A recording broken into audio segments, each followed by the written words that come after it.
Yo, what's up, guys? How's it going? Hope you're having a very, very good morning, evening, afternoon, wherever you're coming from. We're back with another episode of the Group Up podcast, and my beautifully assembled cast is ready and raring to go for the great January debate. It has been a new year. Time for us to chat again, fellas. So let's get right into introductions, and we'll get right into it. In the bottom right is my man Samito. Samito, what's up? What is going on? Happy January, happy New Year.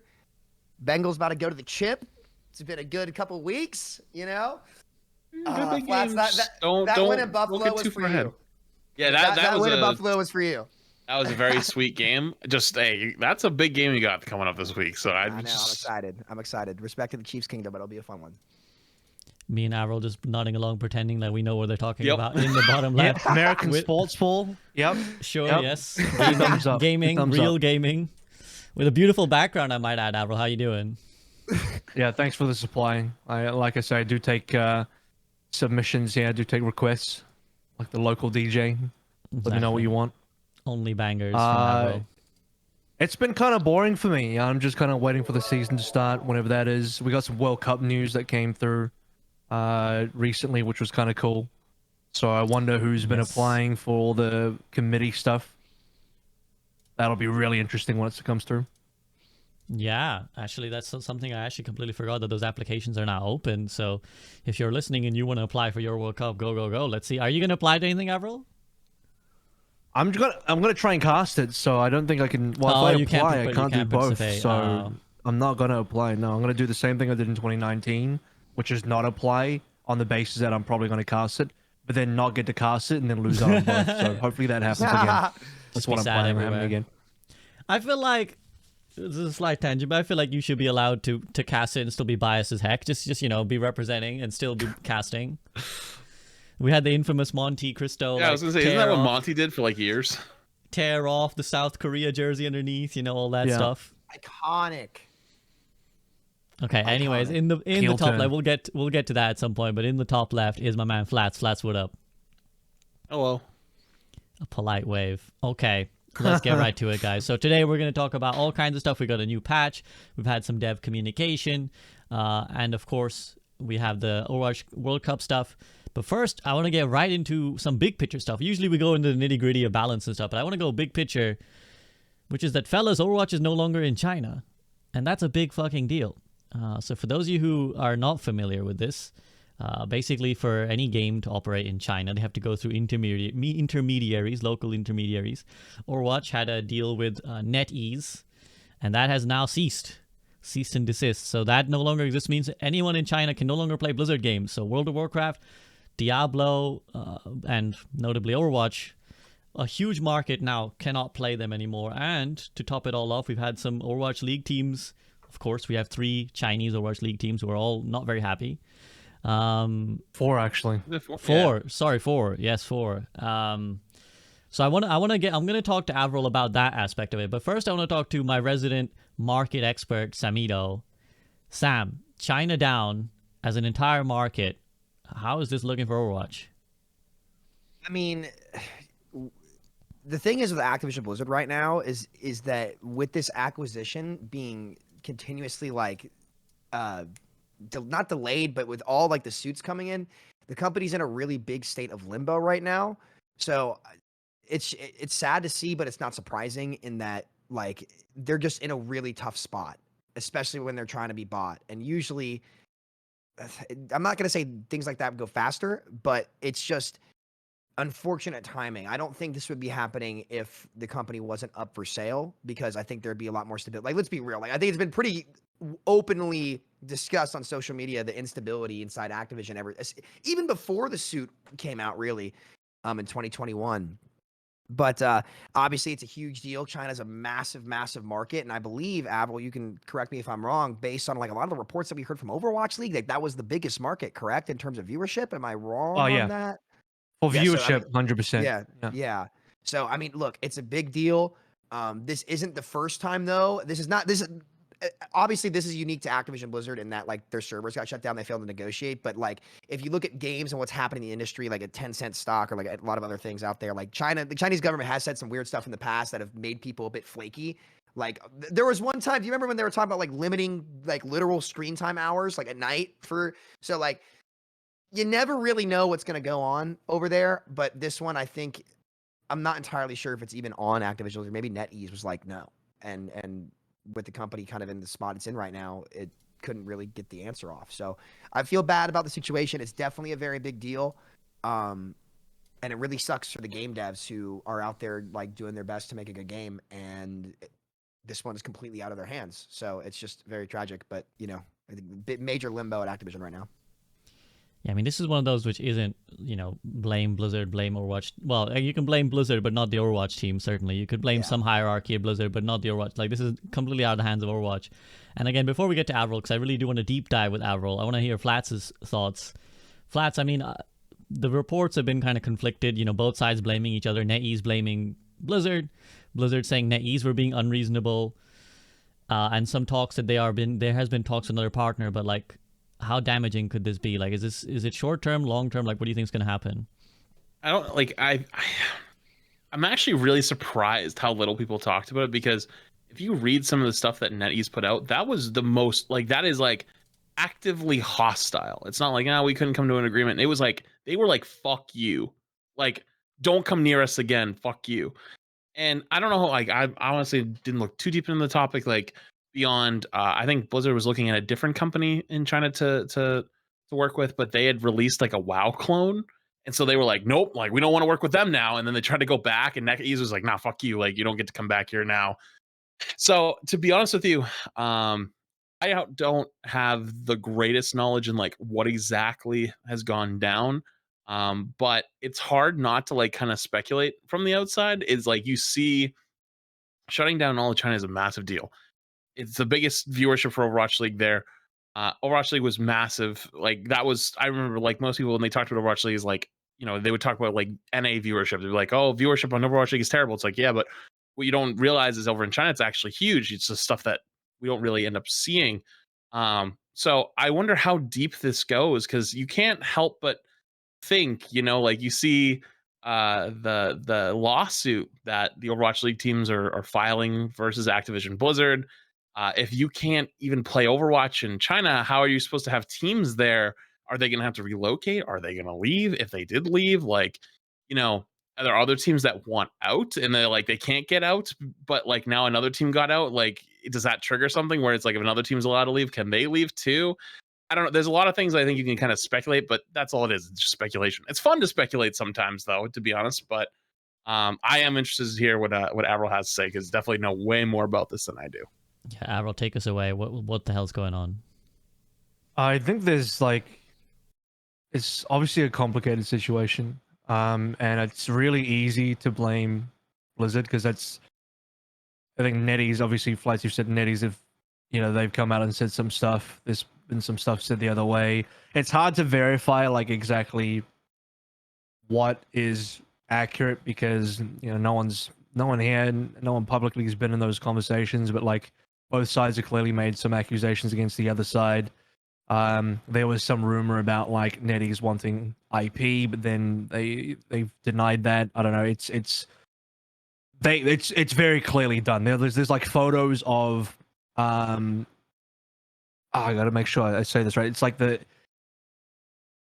don't think it's a Blizzard office in China. I think it's like the NetEase side, because you have to remember NetEase was also doing game dev, partnered with Blizzard as well. Blizzard Immortal was partnered for, it was Blizzard and NetEase together on that project. But anyway, a bunch of the Blizzard NetEase stuff is just cleared out, and there's like photos of the offices being emptied out. So it's like dead, because there was some conversations like, well, could it still be figured out? Like, no, pretty sure it can't be. I'm pretty sure it's like completely done. This marriage has gone completely kaput. It is not a very amicable divorce either. It's a very public, you know, bad divorce out there.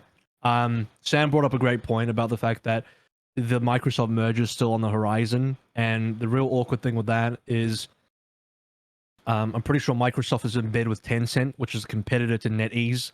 These are all publishers in China, and to have your games in China, you have to go through a Chinese publisher by law in China.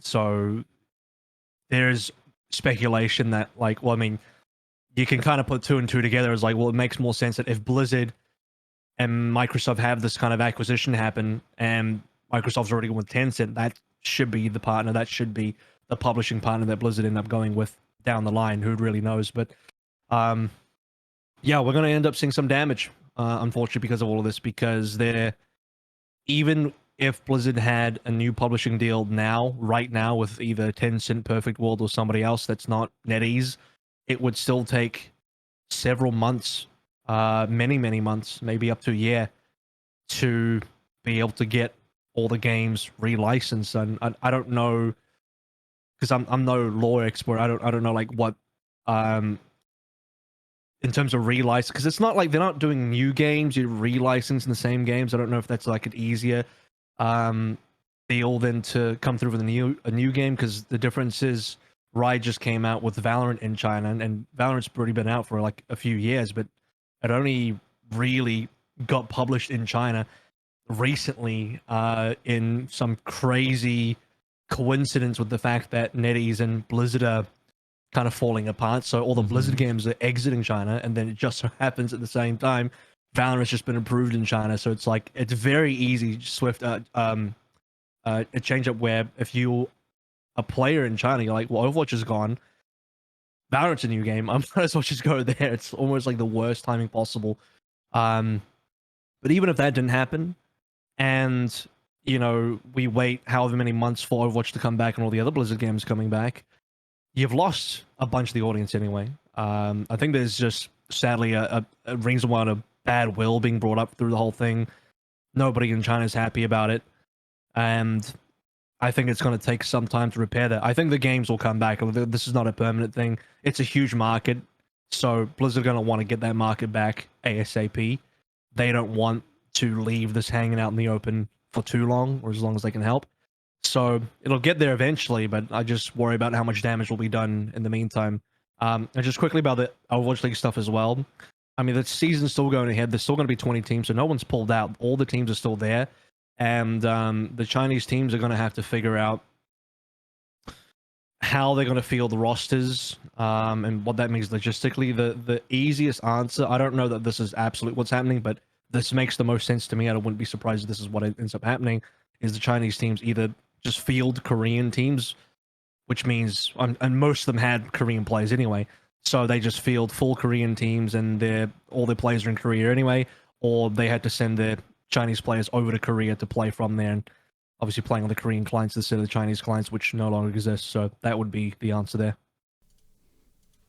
I mean, a very good summary. Very complicated situation, and because you mentioned like Tencent, for example, being the partner for Microsoft. Tencent own Riot, so 100% as well. Muddies the waters a little bit, because everyone's kind of in bed with their opponents a little bit. To be fair, Tencent own like everything. If you actually look at their portfolio, dude, they Tencent own everybody, everything in gaming. That's why when there was all the stuff about the Chinese government saying like they were gonna limit screen time, like that's why. And a lot of North American investors don't even touch Tencent because of that weird stuff like this that we're seeing today can just happen like this in China. It happened to Roblox's stock too. They're at $80 when it first came out. It's down to like 20 or something. And they're averaging like 40 million daily active users or some ridiculous number, crazy number. And it was all because of the growth in China. So it's not just, to be fair to Activision Blizzard, it's not just them. Like you never know what can happen over there. No, but also Blizzard are not going to be, they're not going to be at all happy with this. I know. Yeah. Or what? Just even outside Overwatch League, I know Overwatch was a huge, like China was a huge market for Overwatch. It was making them a lot of money. So this is like a huge blow. And I wonder if this like again speaks to some higher level stuff, because I don't know if you guys followed, but recently there was this controversy with I really want to get this right, but I think it was a World of Warcraft dev who resigned. He was like a manager for like one of the teams, and I remember this. He was being forced to basically correct me if I portray any of this wrong, guys, but like he was being forced basically to do this quota where he has to rank his the people he's managing, and he has to put certain people on like the bottom bracket to say they perform badly, and that affects their wages and everything. So basically in protest, he said, I'm not going to do that because a lot of my people have been working really hard. None of them deserve to be put like in his bottom brackets. I'm not going to meet your like quotas of arbitrarily having people put down low. And he resigned in protest. And this is kind of brought to light that this is like a policy from the top down. This is like Activision are saying this. So he said, this isn't Blizzard's fault, by the way. Like our Blizzard, our company, like it's changed. He actually went on a lengthy Twitter rant once he was sacked. he went on a lengthy Twitter rant to say, like it was all hunky dory until Activision comes in, and Activision have their own ways of like doing things, and they're giving us these orders, and I refuse to kind of bow to these orders. Like, I'm happy to come back to Blizzard and work my job, but I can't abide by these like practices that they're making me do, which I feel are unethical. So I want to get Flats' take on this, because it's like it's starting to people have often simplified the relationship of Overwatch and Activision, said Activision bad, Blizzard good, Jeff Kaplan left because Activision bad. But is this kind of stuff like the NetEase fiasco, this like World of Warcraft fiasco, does it kind of speak to a darker picture of what Activision is doing for Overwatch, the franchise? So I want to clarify really fast. What you're talking about actually is not that uncommon in like a job like sales, right? So basically, a lot of them, very large companies want to cut the bottom 20% of their sales force if at the end of the year. Basically, what that does is it keeps people productive. You always have the best people coming in. And on top of that, too, there are some other kind of backhanded parts of that where it's like, like let's say somebody is selling pretty well and then they start falling off after a couple of years. They're still getting good money. You can get rid of them and hire somebody new for a lot cheaper at that point. And so like that cycle is very vicious and very scary. And that does happen in a lot of corporate America. But for something like game development, when I heard about this, I was like, how do you get scaled in game development? Because in sales it's very easy. Like, how much have you been selling, quantity, quality, and how much you're making for the company, right? But in game development, it's like, is it like how many tasks you're taking on, how fast you're completing the tasks, how well the tasks are done? Like, it just seems like kind of almost out of touch. And it's really admirable to stand up and to actually say, nah, I'm peacing out. Like, if I have to lie to you and say I have to pick 20% of my workforce that was not good, even though they believe that everyone was doing well, it's just, you have to pick 20% just to pick 20%. That's bullshit. Like, that's literally what it is it's bullshit. Like, that's what they wanted to do, and that's dumb. Like, they are trying to implement ways to not only try to, like, quote, maybe motivate people and make more money, but like it's tone deaf. It doesn't make any sense, like, logically, to any of them. So I you know what, really admirable to see. And I don't know if you saw on Twitter, but many other game devs from WoW and rest parts of Blizzard actually like spoke up and like, thank you for like doing what you did. Like, that seriously like means a lot. Like, thank you for taking a stand, etc. So we've heard for years that Activision actually is the big bad for this whole company. And at some point, like, when everyone gets mad, like the Overwatch team and stuff like that, you always got to wonder how much of it is even further upstairs, that's actually forcing a lot of these terrible, terrible decisions. And we learned with Overwatch 1, like, throughout the time, is like there were certain times where the team was being told to work on something and would get it pretty much done. And then they were like, nope, actually, we don't want to do that anymore. And so they had spent like 9 months working on something in Overwatch 1. And then they shift away and have to start working on something else. And that whole dead period, we got like Overwatch is just dying, like not getting anything at all. So it's like, honestly, we've already probably been affected by it so many times and we don't even know about it. And actually, Call of Duty is having some big problems right now where they like really tried to like change the game and like slow it down and make it so it's like basically, as long as you have thumbs, you can play the game. And I think the whole Sam would idea, love to talk about this, by the way, if you give him a moment. Sam can probably speak on it better than I can. But Activision was basically like, let's try to make it as fair for everybody to play at the same level. Like, remove like a lot of the skill that was involved in the game. Make it so that you come home from your 9 to 5, you sit on the couch and play some Call of Duty. You appease like hardcore casual side, like.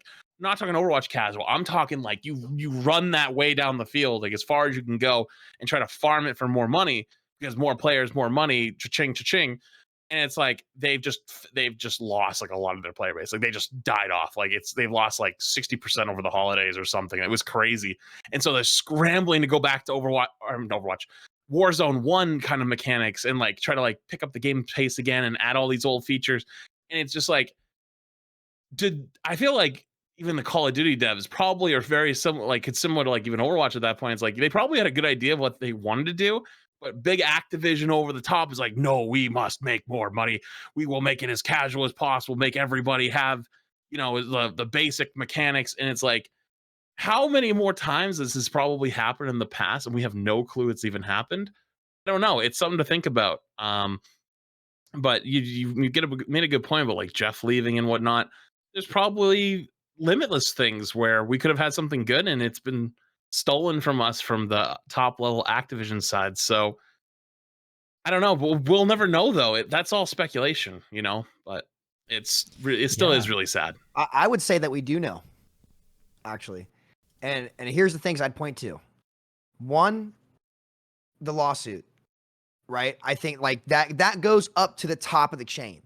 Things and rumors that I personally heard just from around, not from like any Overwatch creator, about like Kotick and how they were trying to push the Overwatch League. I've heard a lot of behind the scenes stuff about like that, what he was first saying, and it sounded like garbage. Activision, here's a challenge for you. Maintain a good game for 2 years. They never can, because they've ruined Warzone. It's embarrassing what they did to Warzone. It is shameful. And shout out to Raven Studios, who is picking up the crumbs of the shattered cookie that Activision came in with their hammer and said, we're going to ruin this game consistently. And instead of fixing the problems, we're just going to make something new. And so that's where I feel really bad for the Overwatch team, because now that I'm seeing what's happening in Warzone, a game that has nothing to do with Overwatch.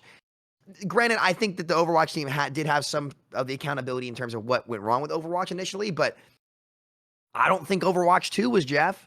I don't think Overwatch 2 was anybody like that. I think that has Activision written all over it. And I would just say straight up, and I know this might come off as rude, but I'm going to call it how it is. I would say the leadership at Activision are just morons. Straight up. These guys are way out of touch with how games work. They're pinning it down on everyone else underneath them, and it's pathetic the way that they've tried to manage their games and put the developers in a bad spot. Now, listen, I'm one to grill devs all the time, but it's not hard to look at what's happening in Activision Blizzard and point it straight up to the top, while Kotick takes $200 million in bonuses or from his stock options a year. While you do nothing. What are you doing? Like, dude, like, come on. Like, it's just, it's so frustrating to see that happen, because imagine where that money could go.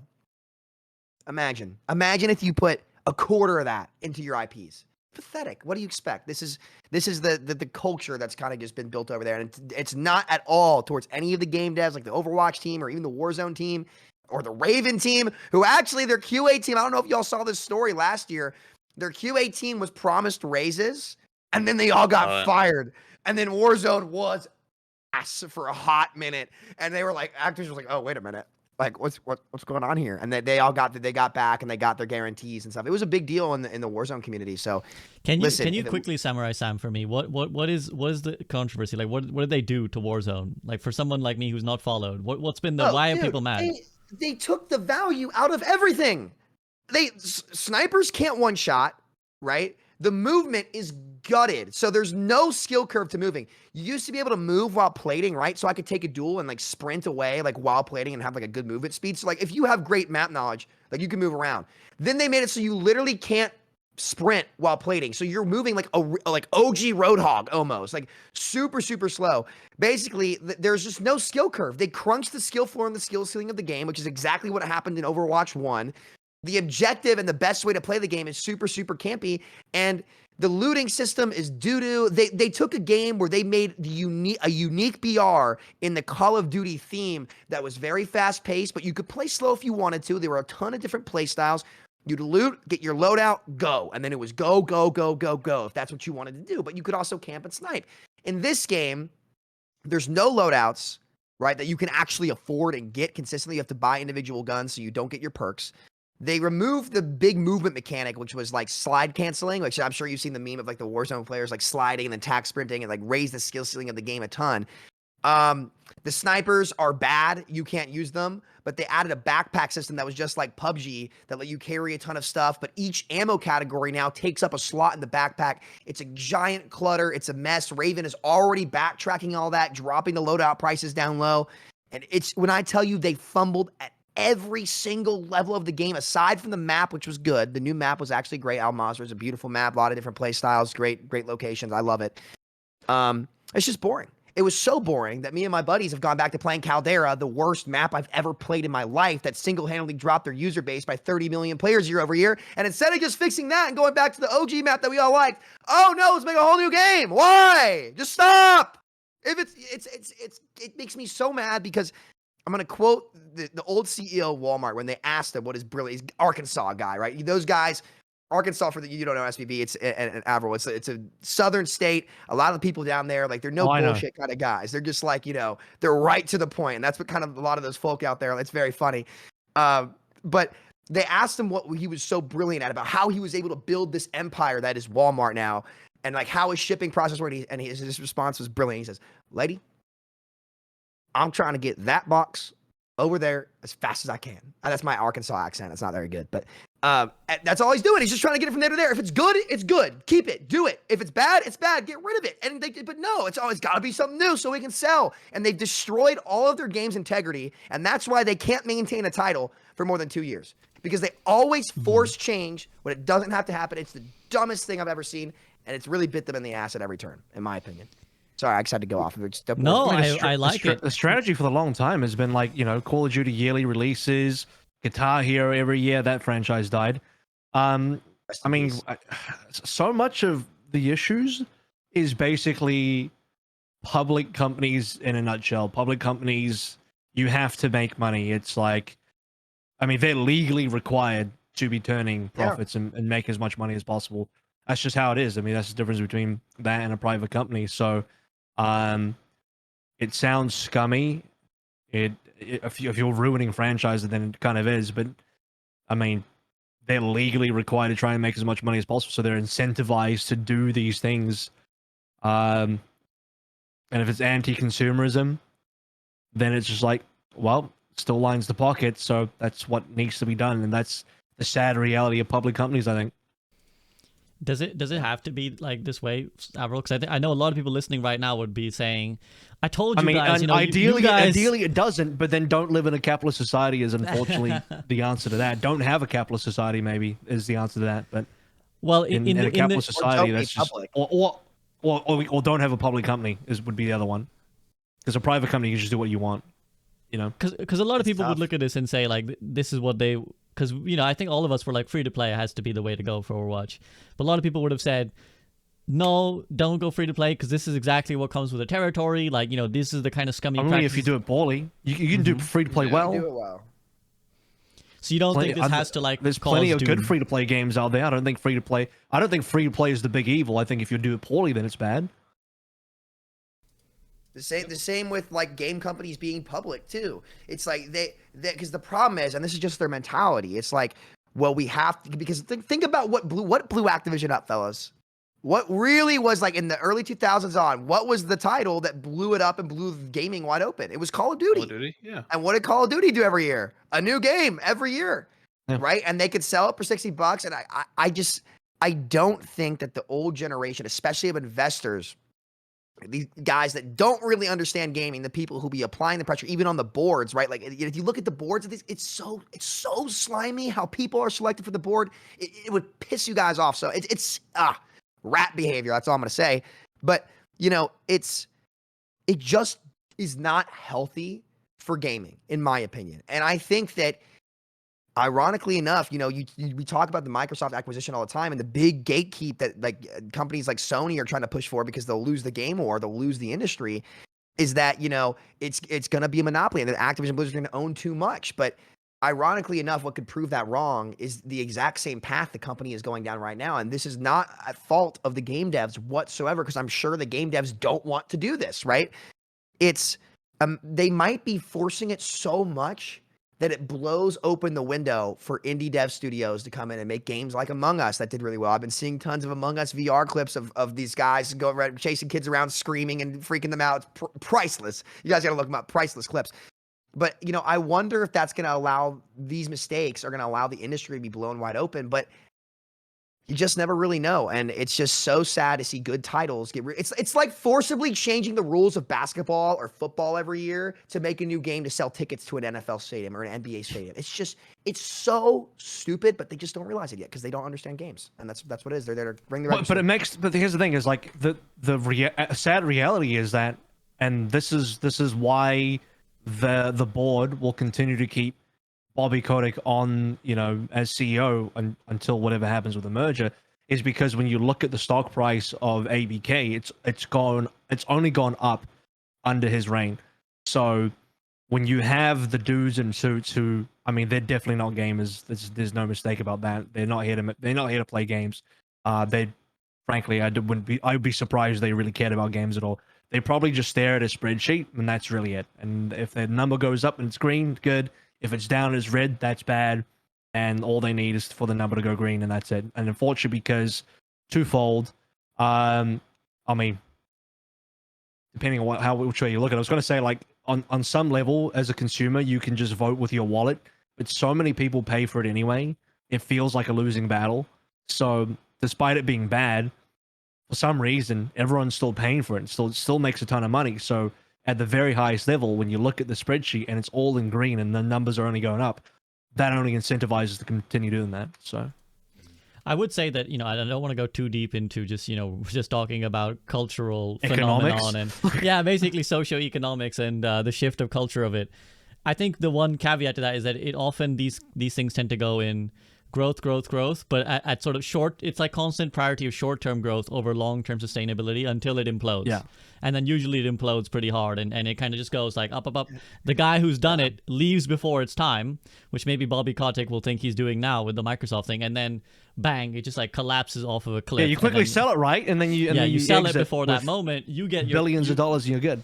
Exactly. You cash out, you're happy, and the thing suffers. So hopefully, we'll bring it back to Overwatch now. Hopefully that's not the direction. And thankfully, there is some distance between, let's say Bobby Kotick's direct arm of management versus what Blizzard do with Overwatch, because he's not directly involved with making it as much as he may try and, throw the spanner in the works, as much as he may try and, exert his influence. There is still a team for Overwatch. There is still people who I think are genuinely well-intentioned. And on that note, actually, fellas, there has been a little dev block drop. Aaron Keller has dropped some communication for us. So do you mind if I just quickly run through what the key points of what he said, and then we can kind of discuss it? So, okay, guys, I'm going to bring it up on stream now. So this is a blog post, just says developer update from Aaron Keller. There's a little bit of an introduction paragraph. I'm going to go straight to the meat of it, which says, the new rank mode suffered from poor comprehension. There was confusion around players' real rank and how that translated to their skill level, difficulty forming groups with friends, and a negative impression of the matchmaker when players of different ranks were put in the same match. Brackets, even if their skill levels were similar. And we'll definitely lament on that a little bit. We'll be implementing some changes in Season 3 and quite a few more in Season 4, all aimed at creating more clarity in the system. More details on short-term changes and long-term vision will be coming soon, TM. A little bit self-referential joke there. We've gotten feedback from players that the game doesn't feel rewarding enough to play and that players can't earn the items they want to in a short enough period of time. We'll be making a change in Season 3 that should address some of these complaints. This is a first step. We will have more details to share about this in the next week. So we've got matchmaking, we've got earning cosmetics. There are a fair number of changes to alt costs in Season 3. We'll be lowering the alt refund when swapping heroes to 25% as part of this tuning pass, okay? Balance frequency is a big topic. Bug fixes to hot fixing should enable us to address balance faster and would have enabled us to tune Hog in Season 2 earlier. We're still planning an initial mid-season patch each season, but now have the full ability to fill in between those as necessary. And finally, one-shots and frustrating hero mechanics are being discussed a lot in the community and on the team. This is an ongoing discussion, but the topic has a lot of nuances that involve the frequency of those mechanics, trade-offs for using it, the overall power level of a hero, how often the hero is played, as well as things like a hero's fantasy. That's a very important. I want to keep that phrase there because I definitely want to discuss that. Know that we're listening here. The feedback has been great and very welcome, and we'll come back to this when we have more to share. Thanks so much for reading, and please keep the feedback coming. We're listening. Aaron. Okay. On a quick note, is I feel so much sympathy for Aaron. Poor guy. She's like, please, we're listening, guys. We're listening, okay? I promise you we're listening. Stop being mad at us. We're trying our best. So shout out to Aaron. He's genuinely a really nice guy. Flats. Three main, or maybe even four main things jump out there. One is the rank system and the sort of obscureness and the difficulty around understanding it. Two is cosmetics. 3 is their patch frequency and bug fixing and all that, and then 4 would be just general stuff like one shots and how they approach hero balancing. Any of those you want to jump right up first? You're like, this is the one I want to talk about first. Well, all 4 are good because those have actually been amazing. That they or things we've all been talking about, so it's nice to touch and to talk about. But the big one, I don't want to go out of order. The big one for me personally was the speed of patches. That was the big one for me. I actually, before we hopped on, looked at it, did my own little react talking about what was in that dev blog, and one of the things that they mentioned was that they are going to still do the big beginning of season patch and a mid-season patch, but basically like the idea is that they're open to doing more. And I'm still really like, this ain't enough. It's not. And my big reasons are this. One, the Overwatch team in season 1 and season 2 has demonstrated that they don't have the idea of what a major balance patch should look like. They've been too tame. They haven't been enough. And when they do make massive changes, I think Doomfist was a good example. They didn't understand how or where to take the hero to make them stronger, to change up the metagame. And it promoted things that were like not really good for the hero and not good to play against. And which I'll give them credit for, that they reverted and they very quickly went back and tried to change it again. But it was just like nobody ended up being happy. The Doom players weren't happy, and everyone else who played against Doom for a few weeks was happy it was over, but didn't really enjoy the Roadhog meta that had already developed at that point. We learned this in Overwatch 1. Towards the end of what was updating Overwatch 1, Jeff Kaplan and the team had realized that unless there's updates about every 2 weeks, 3 weeks max, the game feels stale. Overwatch in a lot of ways has tried to replicate like Apex Legends or Valorant, where they have the big patch at the beginning of the season and then a mid-season patch, just like those games do. But I really want to say Overwatch is not a game on the same level as those. It's fundamentally different. When you play Apex, even if you play the meta characters, and I haven't played Apex really since last summer. The meta characters when I played were Gibraltar, Valkyrie, and then either like Seer or Bloodhound. You'd always pick those characters because they're the strongest in high level metagame. Lower ranks, they would just pick whatever they want. Very similar to Overwatch. The point is, though, when you pick those characters, yes, you had the same abilities, but you could always pick up different guns. There were meta guns, like, like you're the R301 that's probably the best assault rifle, but then you had the R99 that was also really good, and you had the Peacekeeper was really good. You had options. You had snipers, charge rifle. You had other options of things to play and have impact with throughout your experience. And some of it was RNG depending on what you got. But there was also, you could decide, hey, I want to play sniper this game. Hey, I want to run an R301 this game. Hey, I want to run SMGs. I want to run a shotgun this game. Overwatch doesn't have that. When you pick a character like Junkrat, you only have Junkrat's grenade launcher and his mines and his trap and his tire. That's it. You don't get to change the experience of playing that character at all. So when you get locked into a character that's a metagame character, you don't have these other variables that make it not feel like you're stuck playing something or playing against something the entire time. We learned this in Overwatch 1, and we were working towards getting to this point where we were doing updates every 2 to 3 weeks, and eventually to 2 weeks, which Jeff Kaplan wanted to do. And then we all remember this was a famous patch of October 2020 where the game felt really, really good, and everyone was like, oh my God, this is awesome. And then there was a patch after that. Everyone was like, wait, this isn't a good patch. Let's go back. And then boom, they cut the program, and that was it. And they stopped doing the updates every 2 weeks. It was like the worst timing ever, because we were like, good patch. Oh my God, we're like, this is great. Like, this is like, we've had like 7 or 8 good patches in a row, and it led to this really fun, strong metagame. And then it was a patch that went backwards, and we were like, oh, well, maybe we can revert that, like, not a big fan of it, but we're okay with it for 2 weeks. Let's walk it back. But then they stopped the updating. That was it. If we had continued to keep updating at that point, you could have actually reverted from that really bad patch and kept the cycle going of the more frequent updates.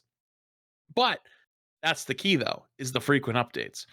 Overwatch's updates are too slow for what this game is. You don't have the other types of experiences on the high level, and even on the low level, you kind of sometimes feel like you have to play certain things or else you're just going to die. Like, you're like, oh, like, I can't play Zen here because they're Zen isn't really that strong and they just walk at me all the time. I'd love to see patches where other characters do get really strong or weak, but if as long as it's fast and it's more aggressive, then it doesn't end up being a problem in the long term because yeah, it's a problem for 2 weeks, but then it goes away after that.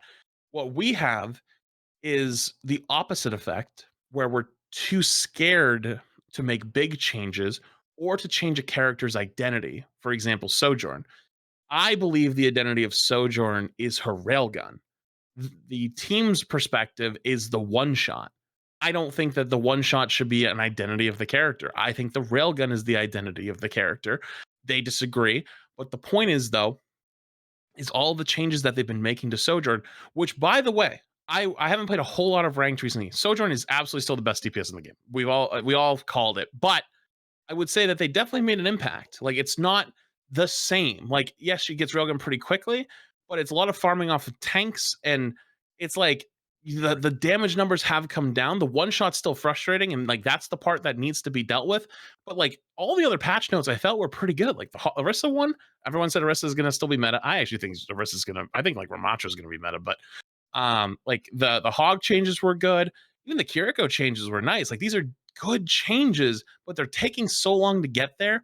And then you have this problem where it compounds month after month after month after month.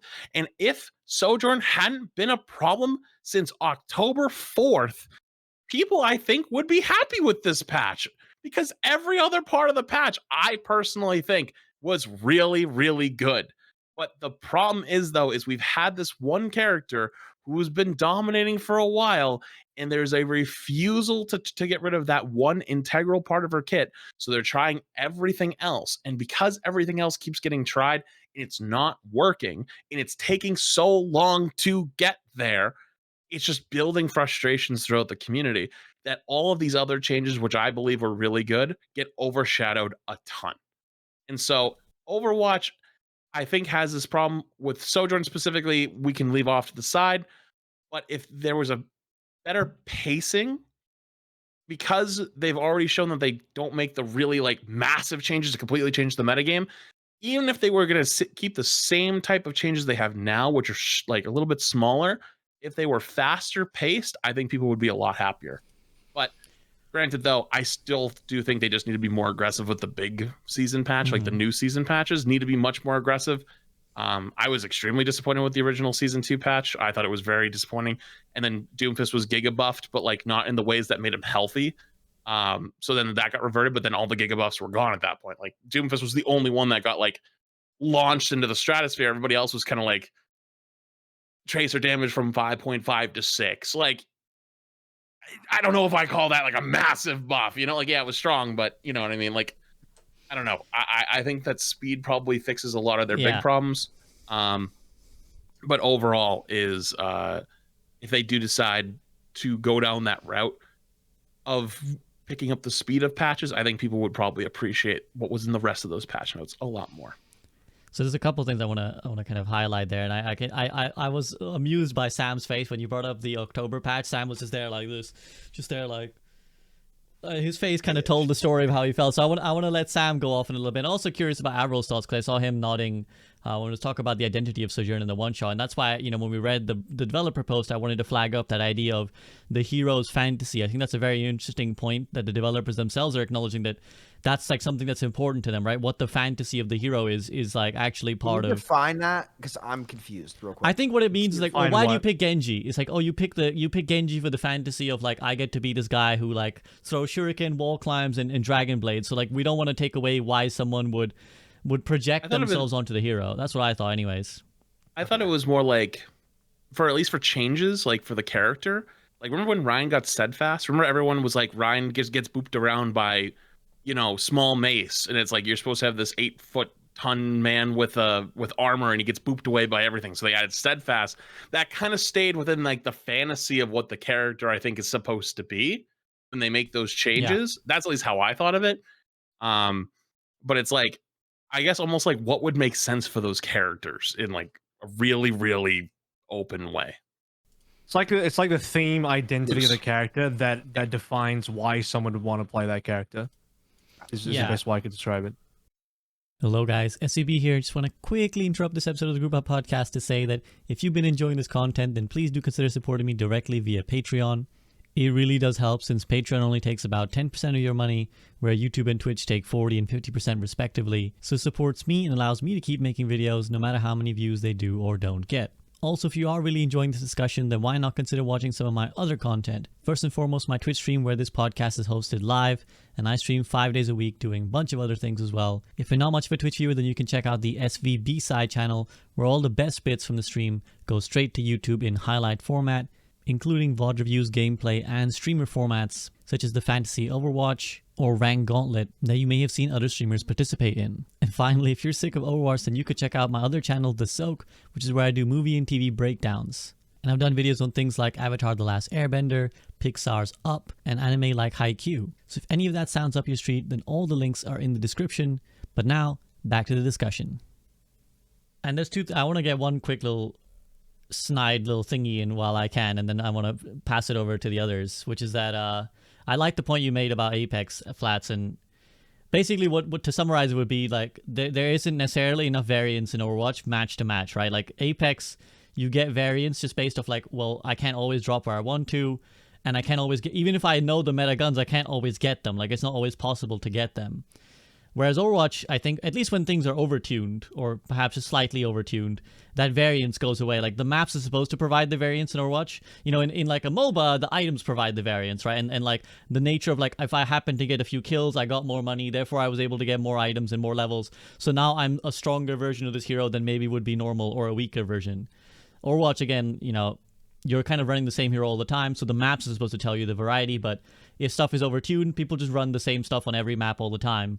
And this is where, you know, I'd love to bring up the point of actually more restrictions can sometimes liberate, right? Hero bans, get your bingo book out. There's actually a bingo app now that we have. And that's for Frito. That's for Frito. That's for me and my boy Frito. Like we actually have a website now that we use for the group up bingo card, that you can generate your own chat. I think one of my mods will point it out, but this is another occasion where like forcibly denying something. So like in Apex, denying the ability to get the weapons all the time. Like imagine if you could just drop with the rollout you wanted. It would be a problem, right? Like everyone would be running the same thing all the time. So sometimes actually denying the access for the player base to get exactly what they want creates variance. So that's a little one point I want to make. But I also do, yeah, like I said, I want to dwell on that idea of sort of identity, because you brought it up now, Flats, and what constitutes identity. AVRL, you were, like I said, you were kind of nodding about that sort of Sojourn idea of like her identity. How do you weigh in on this?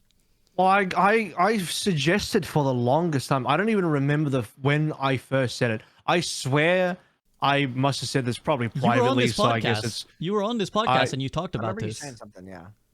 So my original thoughts on Sojourn, pretty much from day one when I found out she could even headshot on the rail, I was like, I don't think she should probably headshot on the rail. I think having another one shot in the game, especially one where like now it's like a mid-range one shot, it's like Widowmaker, a bit less punishable because she's mid-range and has all this mobility and extra stuff. I thought that was going to be unhealthy from day one. And unfortunately, way down the line now, it's like, yep, turns out that's true.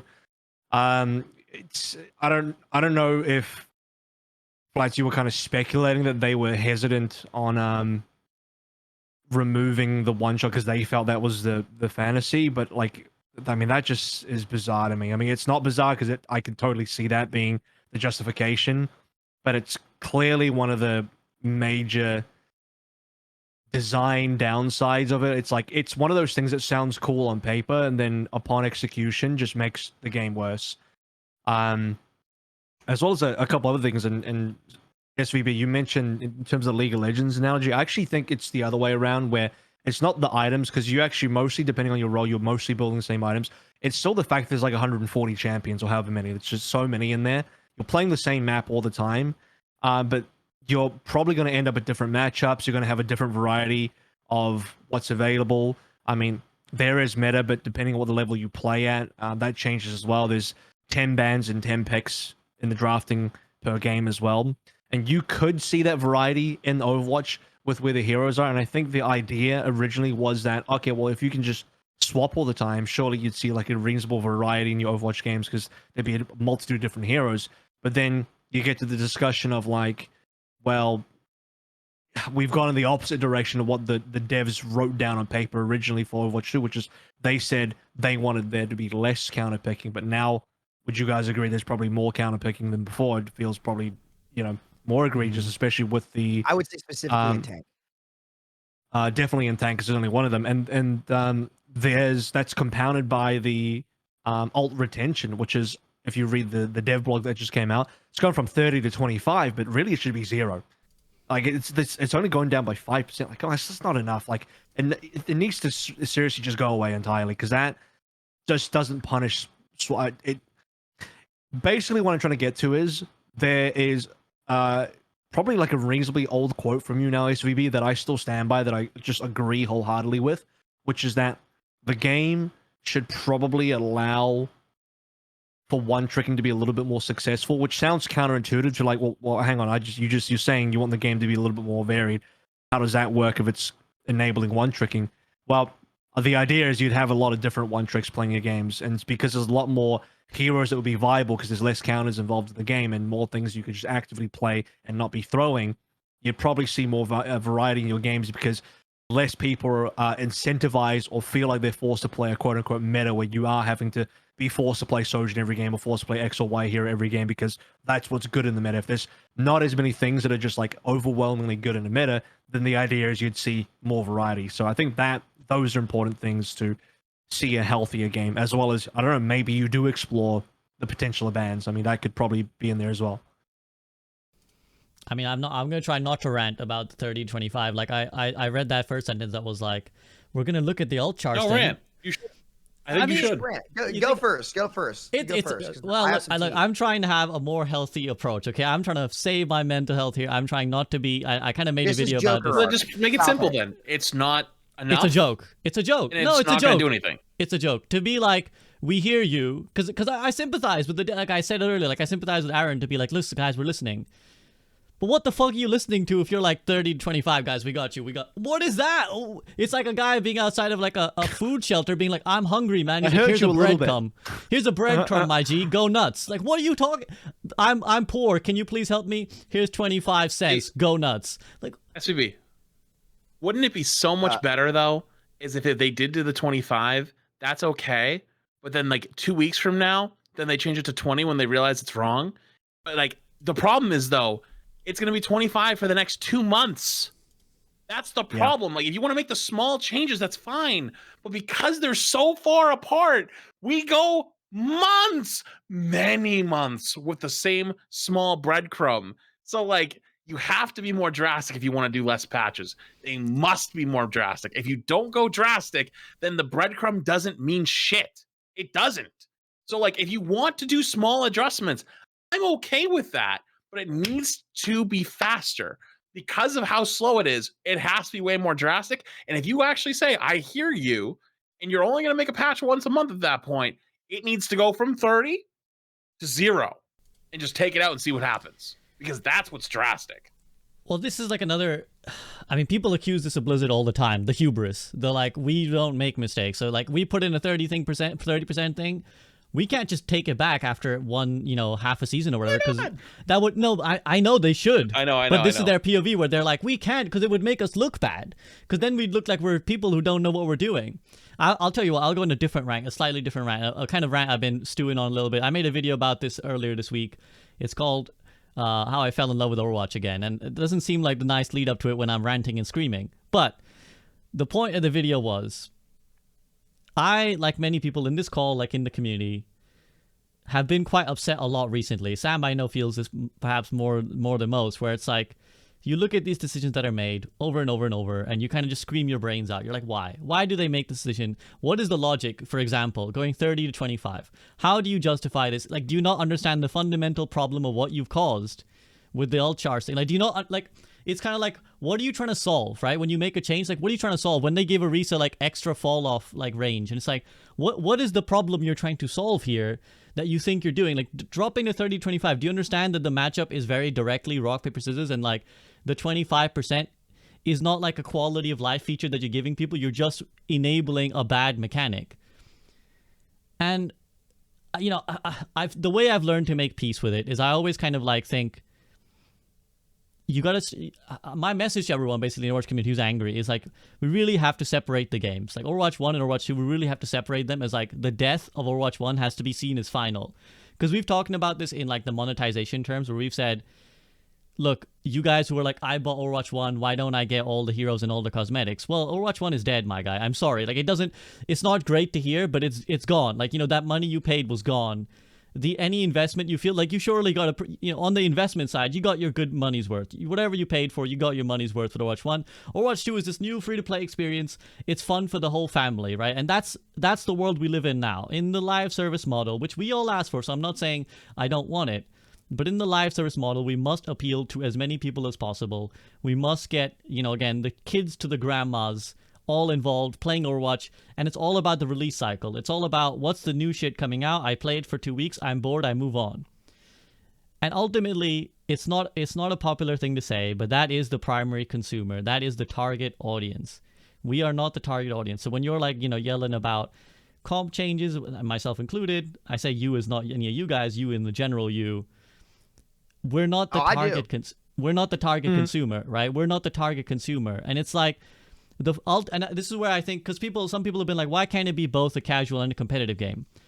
It can to a certain degree, but at some point in time, the axe must fall somewhere, right? The axe has to decide: is it going to fall on this side or this side? I think these are the perfect like examples of what we're talking about when we talk about like Genji's balance or Sojourn's balance, right? Where it's like, people were like, Genji's fun. Yeah, I like playing Genji. Okay, maybe is he slightly overtuned, in that patch that he was with the DPS passive? Okay. And then the devs come along and they kind of like nerf him, but then they also nerf the passive that makes him strong. And that's where the hammer falls, because the truth is, a lot of people play Genji. He's fucking rampant. So the priority of the experience has to be the guy, not even just in gold plat, because it is a rampant numbers of Genjis in the metal ranks, right? But even outside of the rank system, in quick play, rampant. He's a popular hero. And what do you prioritize? Do you prioritize the competitive experience, or do you prioritize the guy who logs in for a couple of weeks in the first season and doesn't want to just be farmed by Genjis all day because that's what everyone plays? And that's where the axe fell. The axe fell on, we got to prioritize the latter. We got to prioritize the casual experience. I hate using the term casual because it's so like pejorative seeming, like people, it's very loaded now, but I don't mean that in any negative way. Literally just the casual experience. Same with Sojourn. We can't nerf her, guys, because we got to be careful how she can perform in the metal ranks. A fair sentiment, but surely then you nerf her first and then worry about figuring her out for the metal rank second, right? You nerf her for the high end first, make her viable in the metal rank second. No. We got to be careful because we don't want to ruin the experience of the person who's logged into Overwatch 2 and seen Sojourn as one of the new heroes, the advertised new heroes to play the game. No, we can't just dumpster her for everyone, for the normal player. No, that can't happen. So like Junkoin though. But no one was. That's fair, but I think Junkoin was already not being played by the casual player, to be fair. Where I guess Sojourn was. I don't know the details of what they pick on. Again, they do very heavily statistic based. But I feel like. Can I keep it real here? Yeah, go ahead, Sam. I'm calling baloney on that. Not what you're saying, but the idea that that's what it has to be. Baloney. Straight up, and not even like a good deli baloney, like some absolute terrible gas station baloney. All right. Let me explain why. One, I think, sorry to cut you off, SBB, by the way, but I've been stewing. Let's go. I'll finish. Right. You go ahead. I want to hear your talks. First of all, I want to agree with Flats about the patches being late. And not only late, they're weak.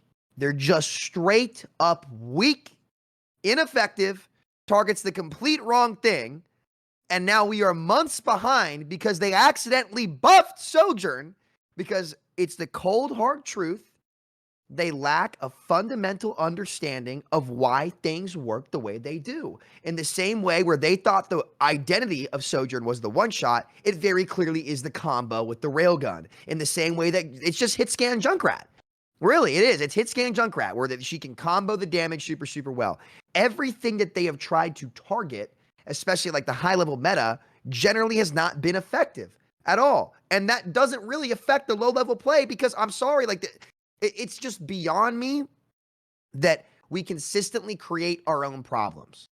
We just do. And that doesn't mean that the idea that you have to choose between making your game have competitive integrity from a balance standpoint and not ruining a casual's experience. How can you definitively say that this guy logged off because he's getting farmed by a Genji when reality is the Genjis could easily have been, now he was strong and I'm okay with some of the Genji nerfs that came through, but if that's the example we're going to use, couldn't you say that that could have been any hero for that casual player to quit the game on? I can tell you, Johnny's quit the game because he can't play ball, and every time he tries to pile drive something, Kiriko makes them beyond immortality, invulnerable, intangible, right? So the reality is, and I wanted to give them a couple months to prove it, but I'm going to come out and say it. The Balance team lacks fundamental understanding of anything they try to address and change. They lack the fundamental understanding of what makes the game fun. They lack the fundamental understanding of how to make something. If you want X outcome, you have to do Y and Z. But then they'll do Q and S and be like, oh, well, we said we wanted to do X to get X, and it won't happen. How many times does this have to happen before we just sit there and say, okay, like, I'm not doing it anymore. This competitive scene is dead and gone. It's not going to come back until they actually get aggressive and come in there. And at this point, just swing the bat. We don't care anymore. Just swing the freaking bat.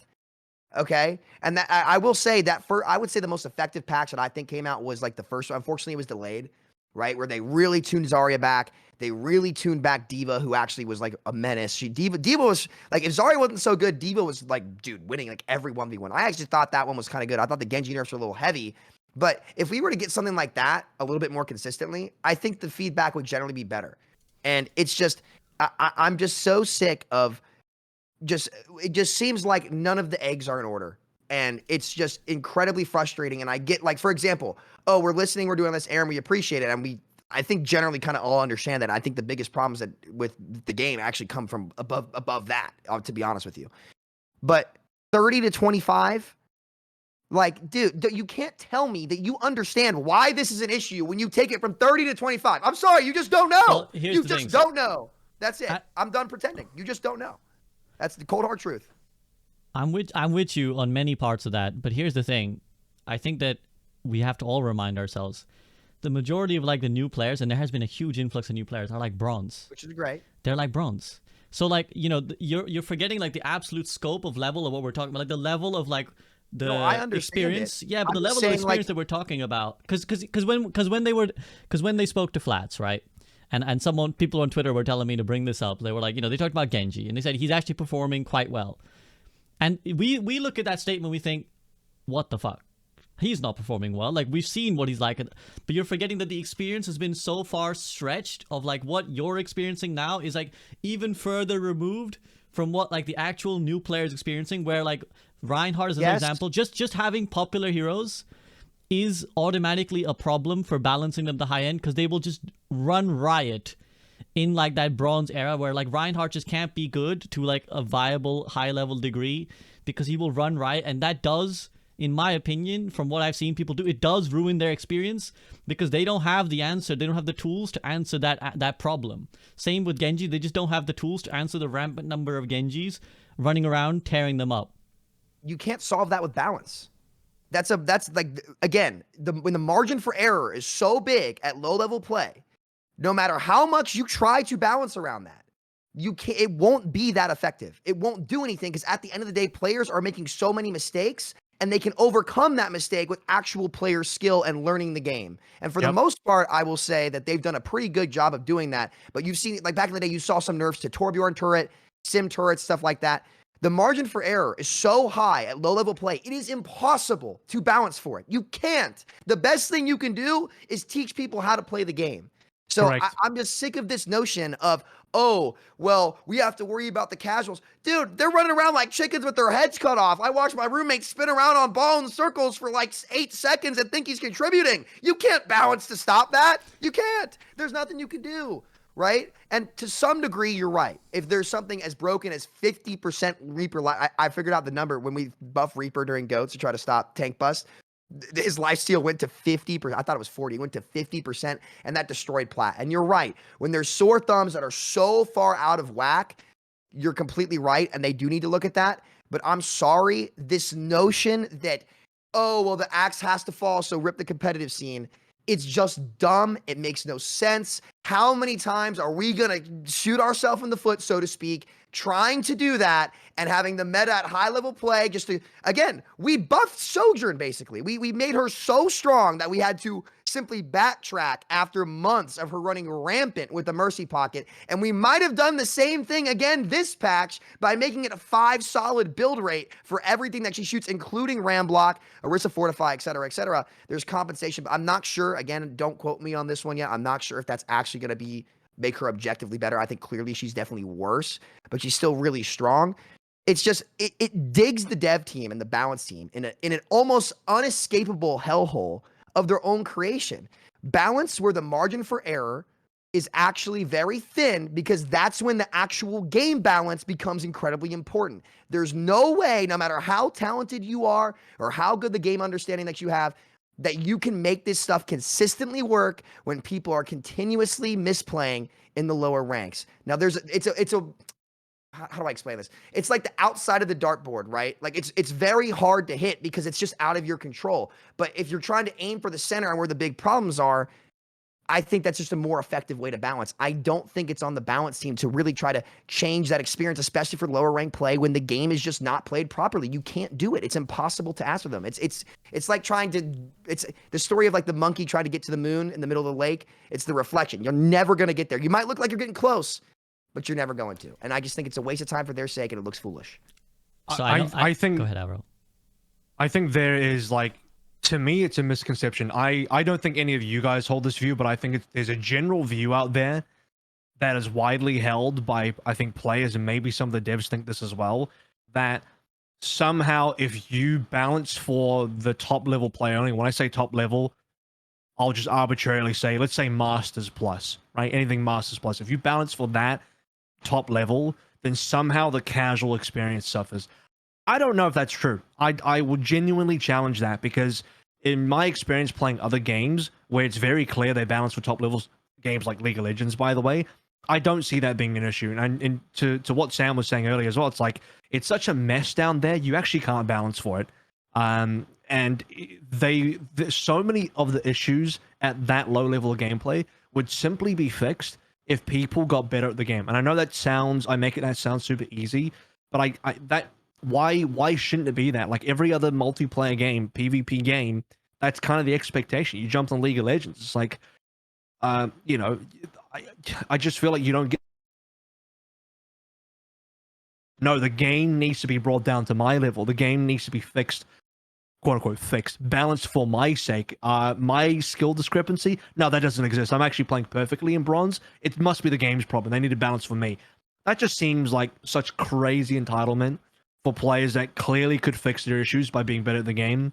And I don't know, there's something about the game that maybe doesn't entice this level of aspiration to want to achieve more. Like, oh, I'm losing, what can I do better? Is there something I'm doing wrong? Can I like look at better players and find out what they're doing? How do I play this hero? If I'm not performing well on this hero, is it because I suck at this hero, or is it because the hero is underpowered? What is it? And most people, especially at that level, they'll probably blame the hero, when really the reality is, no, they actually just suck at that hero, but they don't have that level of introspection. So I don't know what's missing to get that, because in other games and other communities, I feel like that's not as big of a problem. So I just want to quickly chime in. I know Flats hasn't spoken in a while, so I also want to give him the chance to speak if he has any thoughts on this, which I'm sure he does. But I think I agree with you on how a competitive game should be balanced. I 100% agree with both of you there. Like, that's exactly what it should be. That is how the principles of climbing and improving work. But I think there's like a slight distinction of, it's not about that they're trying, and I think that's the way it should be done. What I'm trying to explain is what their viewpoint is.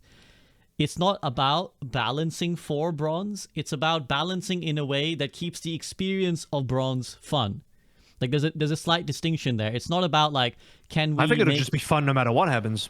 Personally, maybe I'm crazy. Well, I mean, it's hard to say because we don't play in bronze, so it's easy for us to bandy about like how we think it would work. The perspective I think the devs see it is like they're trying to keep the balance in such a way that it works for the top end from their POV, and I agree with Sam that they get the solutions wrong, like they don't identify the problems correctly and end up going wrong. But I think their primary concern is, let's not upset the experience and the rhythm of someone who's logging on for maybe the first time. Remember, many people have never played Overwatch 2 before. Literally never. It is a very complicated game for them. So again, it's like when they just want to make sure that they don't get like rolled unreasonably. And again, I think it's a similar. I always draw the. Go ahead, Sam. Like explain to me, like what, like I ask anybody who says that, which I agree with you, that's right. But what specifically are you going to do to stop that? And there is no answer. They get rolled unreasonably because they suck. That's actually the answer. Yeah, but they want to give them the chance to get free wins too. That's the thing. Like that's actually how it is. Like No. How? By basically just making sure that the characters that are popular don't just roll them, because it's like a frustration feeling, right? It's like a feeling of frustration. Specifically what? See, this is what I mean. I'm not trying to gaslight you. No. What What I'm saying is like again, like because we would look like why nerf Genji, because Genji's fucking like popular anyway. So like if they're getting rolled by Genji all the time. I don't think bronze Genjis are that good though. Is the thing is like they're better than bronze Widowmakers, dude. They're better than bronze Widowmakers though. And I agree because they can pull out Blade and no one can hit a cooldown. Yes. And, and I agree. And like just dashing and double jumping is like, oh my god, this guy's a fucking they immortal. can't hit him. Here's the difference. And it's okay to make sure that happens as long as you don't violate and make the hero unrewarding at the high level of play, which is what they have specifically failed at, in my opinion, because they're trying to do something that they can't solve. See, here's the difference again. Sorry, Flats, I will let you go. I'm not going to take up too much time here. But the difference is, the difference is for these low-level players, they have an option within their control to beat a lot of these characters, and that is to get better, right? Yep. When you get up to the top level of play and you're trying to force Genji they don't want to get better. That's fine. Then why are we balancing for you? Like, what does that mean? Like, what does that do? Because you're they're the getting rolled large by the number. next thing instead. You're getting rolled by Moira, who's just throwing damage orbs.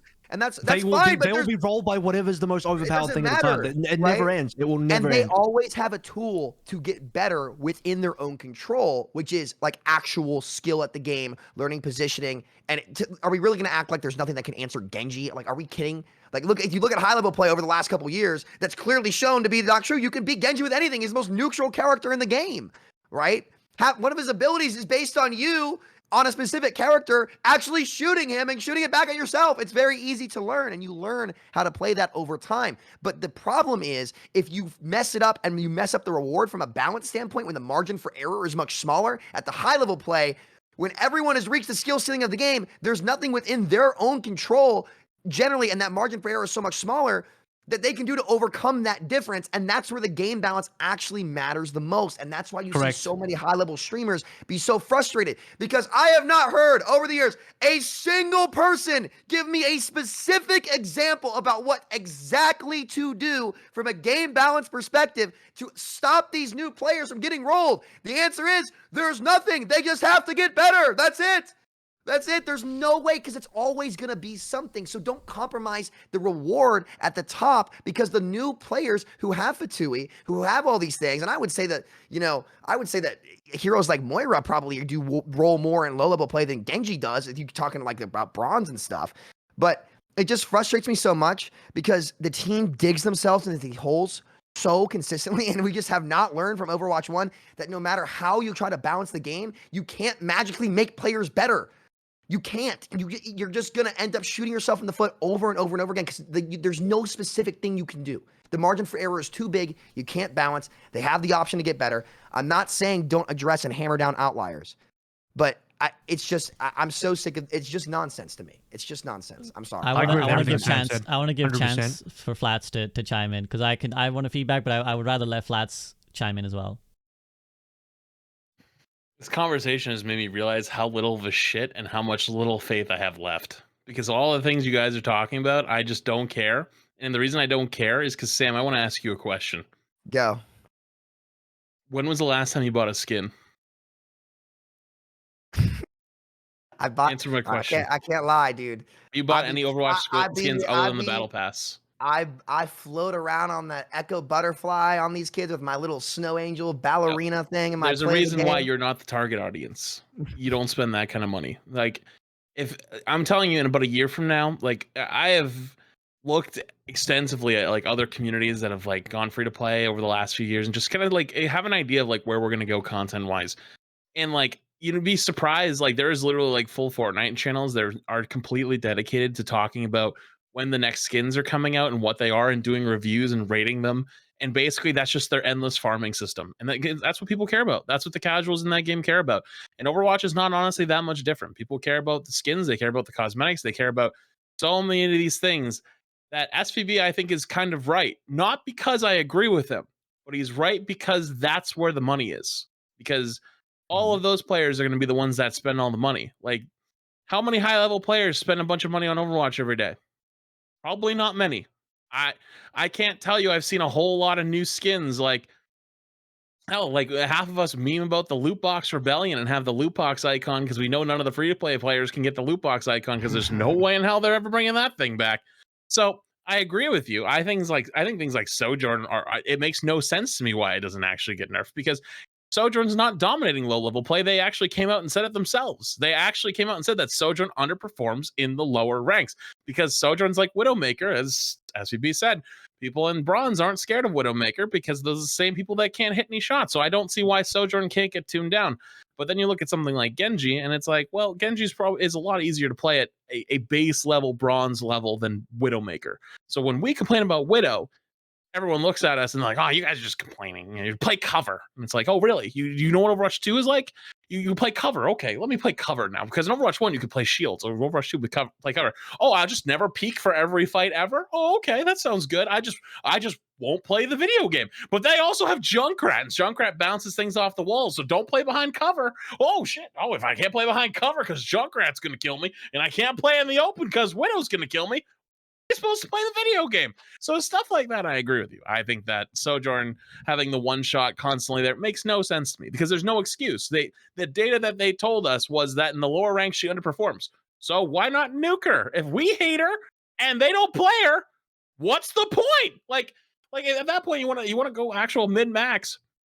Make it so lower players can play her and upper level players don't hate her. Take away the one shot take away the headshot that we talked about before. Take away the headshot from the railgun, keeps her identity, give her an extra like 20 bullets in her right click. That way she was like almost like old Orisa, where you're just constantly and you're constantly getting the feedback of hitting something and you're getting the endorphins are going. Huh? Tighten the spread. You got to tighten the spread. Well, yeah, you could just like you could even lower the damage one and tighten the spread a bunch, and you make it like 7 damage, and that way, just like you're just sitting there shooting the tank the other time, because that's what bronze players do. They sit there and shoot their tank. Both tanks stand there and they just look at each other and they get double pumped from healing, and they get both damage dealers shooting at them. They just stand there and they don't die.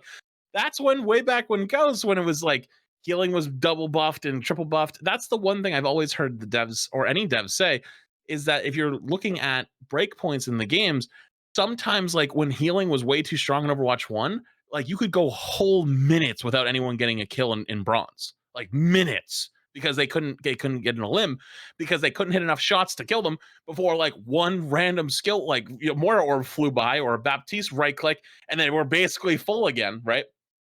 Because they didn't even have to hit shot. It was like kind of AoE healing to the point where it wasn't fun for them to play. Those are the things that absolutely balancing towards them is the right call because it's going to make them the most money. But in reality, though, SVB, I think is kind of right. Like, we're not exactly the target audience in a lot of ways, and I don't agree with it. But I think that's kind of the route we've gone down, and I would love to be wrong. I'd love to be proven wrong on that. But at the same time, though, one thing.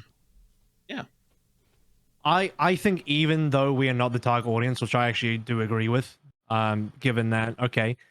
Oh, actually, I don't even know. It shouldn't be that way because you'd think the hardcore players or players that are grinding ranked to playing the game all day and playing it way more often than someone just coming in after work, those should be the people buying way more skins. Should be. I don't know if that's no, not how it works. That's not how it works. No. In terms of volume, that's not possible. But just real quick, I don't think that answers anything that I've said. To be fair, I think that it's like I get what you're saying, but I don't think anything drives more sales. Finish his point. Sorry, I did have one. I did have one. Yeah. Sorry, go. Yeah, my point that I was trying to make was the one thing I wanted to contest is like, okay, I still think the game would be better off for the lower ranks if they balance for the higher ranks, and that would just trickle down. Now, if there are outliers, like something's clearly broken, cool, that should be addressed, like Sam has said. But generally speaking, what even is meta at lower ranks is like not really a meta. People do random stuff and it's completely disorganized. I truly don't even think a true meta really exists. And if people think it does exist, I would heavily contest whether that's true or not, because people way overestimate how important hero picks are and quote unquote meta is at those levels compared to like just a difference in skill level or something like that. Yeah, I've no proof for it other than like looking at other games maybe, but I still truly believe that balancing for the high level still benefits the lower level even if they have target audience. I think I know what I have a guess of what that lower meta would look like. You want a shield, probably Rhine. You want as much healing as possible, so people want Moira Ana or Moira Bap or anything or Moira Mercy, something that's gonna pump as much healing as possible. Because don't forget, damage boost ain't really gonna be putting this equation in. If Mercy just heal bots the entire game, you can actually do a lot of healing on Mercy, like raw numbers. So, and don't forget with the scoreboard too. People want to be stat farmers because people are really afraid of getting flamed in Overwatch. Like, let's be honest with ourselves. They do not want to be the person that's yelled at every game. How strict is this quote unquote meta? Like, how strict would you say bronze players have to stick to stuff like that? Because I would argue should be flexible enough that I would argue I would argue with stats, and people want to farm their stats. They want to have the big numbers on screen, and they want to be able to swing their dick around to the players near them. Like if your tank is sitting there going, I'm not getting any healing, and you have 10,000 more healing than the guy on the other side, you go, shut up, idiot! I have 10,000 more healing than the person over there. Like who do you think you're talking to, you little shit? You know what I mean? Like that type of deal. And so I would argue that they're gonna pick a shield. They're going to pick the most damaging characters, your Reapers, your Junkrats, and they're going to pick the biggest things with the most amount of healing numbers so they can see the big numbers on the screen and see the big high numbers and 55 kills per round and 43,000 healing done. And then they're going to screenshot it and be able to go on Twitter, and nobody's going to like the photo, but they're going to be able to show people, look at me. I had a game where I did 63,000 healing on Mercy. What? Like, you know what I mean? Like, that's the stuff that I think that they're going to go towards more than anything. And it's not really meta. It's more of like they're just picking things that they can play and pump the numbers as big as they can. And I wouldn't say it's like they're picking like shields because shield is meta. It's more of like, okay, like they have a Junkrat. Like, I don't want to get hit by a random mine. If we don't have a shield, I'm gonna get hit by something. So we need to have a shield. And it's like it's just the perception of more healing, more damage, more protection from damage will be the meta. You know, and in Overwatch 1, I used to do a lot of spectating. People used to play Rhaenyra.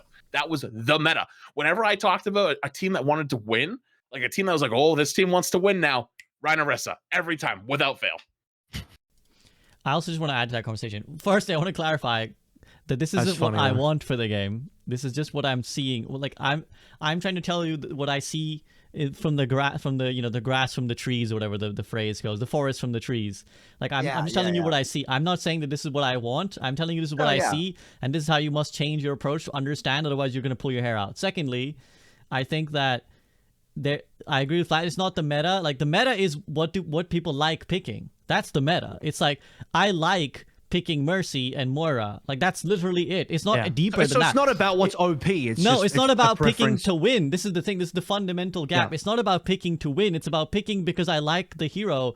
Which is why I'm saying like the balance doesn't matter for them, because they're just picking based on what they like to play. It's like, but I'm not disagreeing with that. No, I don't disagree with it. The balance doesn't matter, but you're talking about balance as in balance for the competitive edge to get the thing to win the game. What I think balance means at that elo is simply this thing doesn't just dominate me because it's the freest, easiest thing that everyone is playing. Which is frustrating because we at the high end have that in a different way where we're like, yo, Sojourner, this is the freest, easiest thing that's being picked to dominate. But this is where I think this is why the devs look at the stats, because it's so hard for any of us to implicitly understand what any elo is like, because we're always going to be either in only one elo and therefore not able to access the others, or we're moving, but we're moving upwards, and as we leave behind the lower elos, we don't know. We're getting people from all the ranks in our ranked games, so let's hold on a second. This is true. Very true. Very true. Fair point. So that's why they look at the stats, because they're like, when they say someone is performing well, I think when they say Genji's performing well, what they mean is he's getting picked enough and he's winning enough. It's not about like, is he the perfect like balanced version of himself? And I think it's the same when they go in bronze, when they're like, Sojourn isn't winning enough. That's what they probably looked at that and they're like, maybe her win rate is 45%, maybe her pick rate is really low, and they're like, no, we don't want that. Let's try and find a way to fix that. So that's the balance. The balance is the experience of like the funness of it, not the skill to reward curve. Yeah. That's what I think it is. So, and I think that's what's happening. So I think like that's why I'm like in the flats detached boat, where I'm like, I'm just gonna have fun with it, man. Like, I'm not gonna sit here and argue about like why is it 25% and not 30% because this is so clearly patently dumb. I'm just like, you know what? I think for the normal player, they're like, because I see so many people, because you guys know I've been like ranting about this since day one. So many people came to me and be like, yeah, but I like it, SCB. Because they're not thinking about like what it does to the game. They're just like, yeah, but it's a nice little quality of life thing. Like when I want to swap, I can swap. That's as deep as it goes. It's not about like what does it do to the game. It's like, yeah, but it felt good to swap the thing. So I like it. As long as those same people then don't complain about any metas or picks and stuff like that. Oh, they will. Don't you worry. Oh, they will. But that's you can't have it both ways then, you know. Well, they will. That's human nature, I'm afraid. But we have ranted about this for a while, so I want to take it as any other thoughts before we kind of move on from. I guess I hate human nature.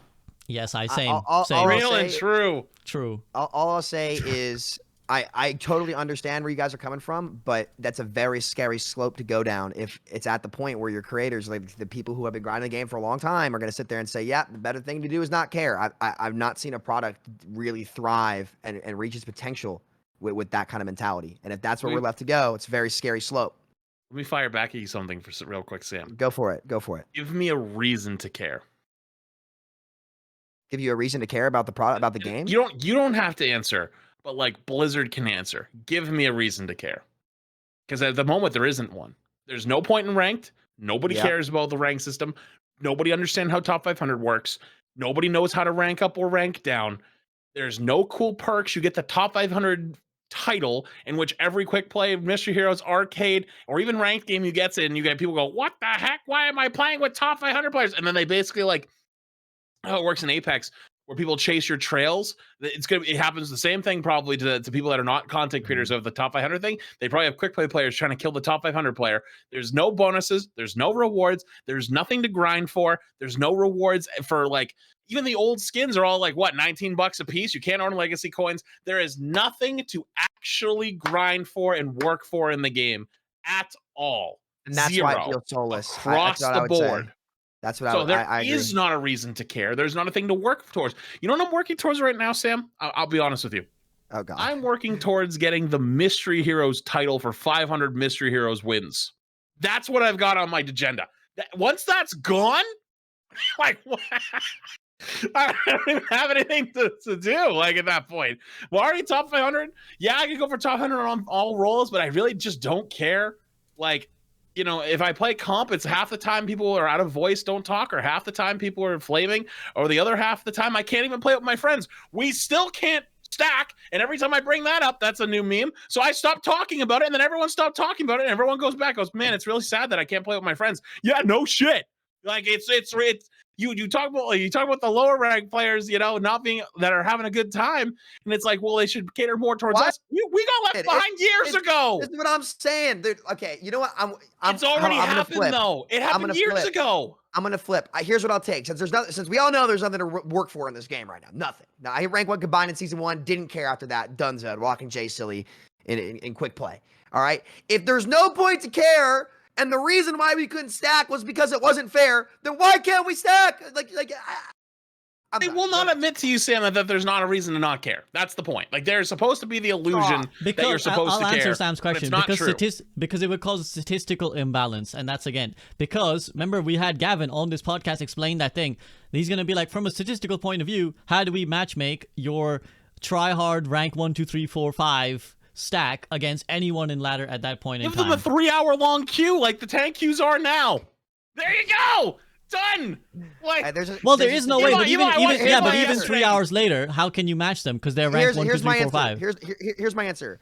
Okay, you want to say that there's a statistical imbalance? Yeah, there's a statistical imbalance when I'm getting a Diamond Challenger Moira one-trick on my team getting farmed by the entire top 500 team. Don't give me statistical nothing. Sam, their MMR is actually at your level, so that's a skill issue.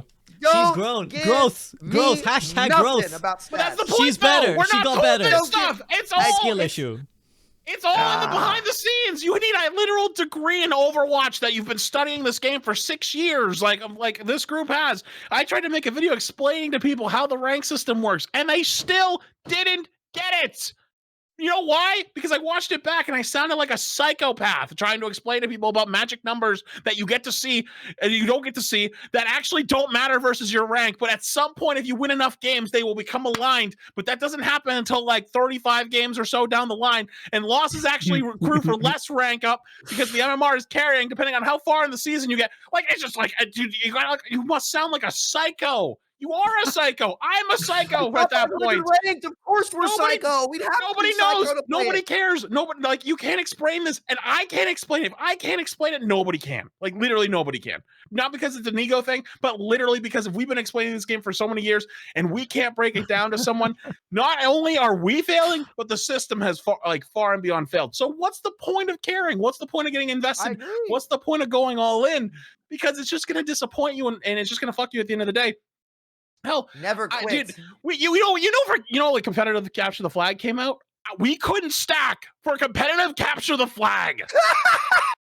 We couldn't 3-stack. That's Me, not Emog, and real. Seagull couldn't That's not 3-stack real. competitive capture the flag because our Overwatch 1 MMR for capture the flag 4 years ago is still in effect. Last year, I was not able to play Lucio Ball with Emog and J3 because our GM MMR in ranked was literally destroying our Lucio Ball ability to play together. Give me a reason to care, Sam. There Jay isn't is like one. It bronze doesn't on exist. Lucio. I've seen it. Like, that It should be doesn't way exist. lower. It doesn't exist. Come to the dark side. You will last longer. Your career will last longer. Your brain will last longer. I can't And quit. to be honest I don't. with you, I can't do it. but, like, I can't. it depends I just on what you can't. want in life, Sam. It's what you want in life. And Do you I'm want- telling do you you want right now, SR or if do you want want mental long health? term, if you want to live to see PvE someday, it's the way to go. Dude, Yes. I was Do you want raised SR to or not do you want quit. mental All health? I'm waiting I for. can't. Not quitting. It's survival. It's all right. Continue. Survival, we Sam. gotta keep going. We gotta keep going. No, We no, gotta I keep mean, going. That was, So- that was legendary. I love that. Yeah, I mean, this is the thing. Like, actually, this leads us nicely to another part that was mentioned in the blog, which is that, yeah, they said they're going to look at that because the rank system is unclear to anyone. Honestly, it's just a mess. I also want to bring, yeah, I mean, any thoughts on that? I mean, we don't know. What the fuck do we know they're going to do? I don't know what they're going to do. Who knows? I don't know what they're fucking going to do. Maybe they'll know lower what the it is number of, now. like, wins. I don't Just know. restore it to Overwatch 1. They're never going to do that. They Again, already that's said they're never going to happen. Never going to do that. So we're Never all gonna just do that. we're all just fucked. They're never gonna do that. I mean, again, it's quite clear as well because like hero bans. I know Jared. I believe he's the new executive producer of Overwatch. He was saying like, we're not gonna look at hero bans because like we got other stuff to figure out first. So it's like those things aren't gonna happen. I kind of want to dwell actually on what Flats brought up, which is that like, yeah, the PV. I talked about this in my video as well, but it's like another reason why I'm telling. This is my message, and I think I'm gonna get hate for it, but I'm okay with this because I'm doing it for your guys' mental health. I promise you. You need to join the side that Flats and I are now. Just don't give a fuck, because if you do, you will burn your mental health. And a year from now, the real content is gonna come out, which is the PVE. Like a year from now, when the PVE starts dropping, I promise you, even if it's not like a masterpiece, even if it's just like a 7 out of 10, which I'm pretty sure Blizzard could deliver at least a 7 out of 10 PvE experience as it starts. Again, we know it's going to be like a trickle feed. Halloween was This fun. game is going to be known for its PvE. Like people are going to play for the PvE, and at that point in time, when you're the guy who's yelling about like Sojourn's railgun damage, you're just going to be yelling into the ether. You're going to look like a madman. Like you're just going to look like you're unhinged already. We already are unhinged. But people are going to look at you and they're going to be like, what are you talking about? Like I'll give the analogy. Like I gave this analogy in my video where it's like I used to really follow Hearthstone. Like when Hearthstone came out, I got really into it as a game. Like I got to like the rank 1, not literally the number 1 player, but I got to like rank 1 in Hearthstone in the traditional pre-built deck mode. And then they started releasing a bunch of like RNG mechanics. They started releasing a bunch of cards that were like, discover a random card, and like the entire game literally became like you would build a deck that was built to generate as many RNG cards as possible so that you could hit the lottery eventually and get the one card that would win you the game. And that was the entire meta of like the proper Hearthstone mode. And I knew then that it was an absolute clown fiesta that wasn't meant to be taken seriously, and I quit. And then like 2 years later, they released Battlegrounds, which is what the mode that the majority of the people now enjoy Hearthstone for. Battlegrounds, which is it's an auto battler. It's complete RNG, like not complete. There's a lot of skill to it, but there's like large amounts of RNG. You get hit with a 2% loss, doesn't matter. You draw your random cards, doesn't matter. You get a random choice of hero, doesn't matter, because it's fucking fun. It's fucking fun. You throw in, I play it while I'm cooking. I do like one turn, then I go chop some fucking vegetables. Then I do another turn, I go cook those fucking vegetables. It's fun. I can play it on the go. I can do whatever. And that is the core experience. And I saw earlier this month, Hearthstone released like some statement about what they're doing with their esports scene. And they were like, basically they've like dumpstered the prize pool. And all these Hearthstone pros were like, Hearthstone, Blizzard, why don't you care? Why don't you care about the competitive Hearthstone esports? And I just looked at that and I was like, Hearthstone esports? Hearthstone esports? What fucking crack are you guys smoking? Like 5 years later, you guys still think Hearthstone esports? Like, I feel sorry for those suckers that they still sit there and they're like, Hearthstone esports, why don't you care about? Nobody cares! Because everyone's playing fucking Battlegrounds! Like, and that's what I don't want you guys to be in that position. I don't want you to be those guys 2 years later who are like, pro Overwatch competitive balance, and they're just like, we're just fucking vibing on the PvE, my guy. You know, Real. Something you said in that kind of sparked this really fast, because I gotta run to the bathroom real quick for a sec. But yeah. Before I do, there's a clip of Tim the Tapman in talking about Warzone, and he said that he was having dinner with like the top of the Warzone execs, like they run the game, and like executive and like game side. He was talking about he doesn't like the RNG in the game, and they said, "You don't like RNG in your battle royale?" And he was just like, what? Like, he was just so blown away by what they said. That reminds me a lot of what you're talking about, and it's like, dude, just time to start finding some time to start just toning it down and just having a good time and vibing out. All right. And Flaps now vibes out towards the bathroom. I mean, AVRL, you haven't spoken in a while. I just seen your face look incredulous this entire time. I used to play Hearthstone as well. I reached rank 3. Again, not number 3 in the world. It's basically there's ranks up ranks. to 1, and then you go to Legend, which is like they're immortal, so you have an actual ranking. That's Legend is like the actual. I was gonna say top 500 is for more than 500. It's like anyway, the leaderboard, the official highest leaderboard. Yeah, I just. The fact that you reminded me Hearthstone, I'm like, yeah, holy shit, maybe this is it. Maybe this is just how Blizzard games are. They follow the same trajectory. It's just it's on a repeating cycle. Time is a flat circle, right? So is the Earth, by the way. Hashtag flat Earth. No, I mean, I'm telling you, man. I seen the light. Like I've seen it now, because I was like raging. I was like, why do they make these decisions? Why do they keep leaving in these like bizarre changes? And then I'm like, wait a minute. I'm just that guy for Overwatch, but you know, like that Hearthstone guy, but for Overwatch. Like I'm just losing my mind for no reason. I gotta be real careful to check myself and not be a Dunning-Kruger about this, but I'm like, to me, it just seems so simple. And I know that's like possibly a really dumb thing to say, because I'm not a game dev. None of us are game devs, and I'm sure none of it actually is that simple.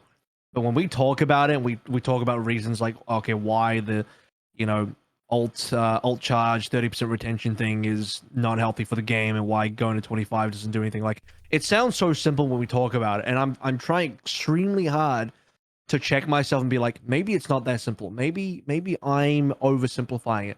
And then I'm like, no, maybe I don't think I am. I think it really is just that simple. So it gives me this false sense of hope that actually they could just fix it. They could just fix it. They could, and they might well. I'm not saying they'll never make good decisions. What I'm trying to tell you is that they will make inexplicable decisions. They will make decisions that look bizarre to you, that you're like, what? Actually, I figured it out. I got a solution. Mm-hmm. So when the PvE finally comes out, all the casual players will flock to the PvE, and they'll stop getting entitled and complaining about the balance of the game in bronze. And then the game can finally balance to be competitive. Oh, figured it out. Oh, there better be a leaderboard for PvE. Whatever gets you to sleep at night, AVRL. Whatever lets you sleep at night. Flats was literally huffing the copium I saw. Yep.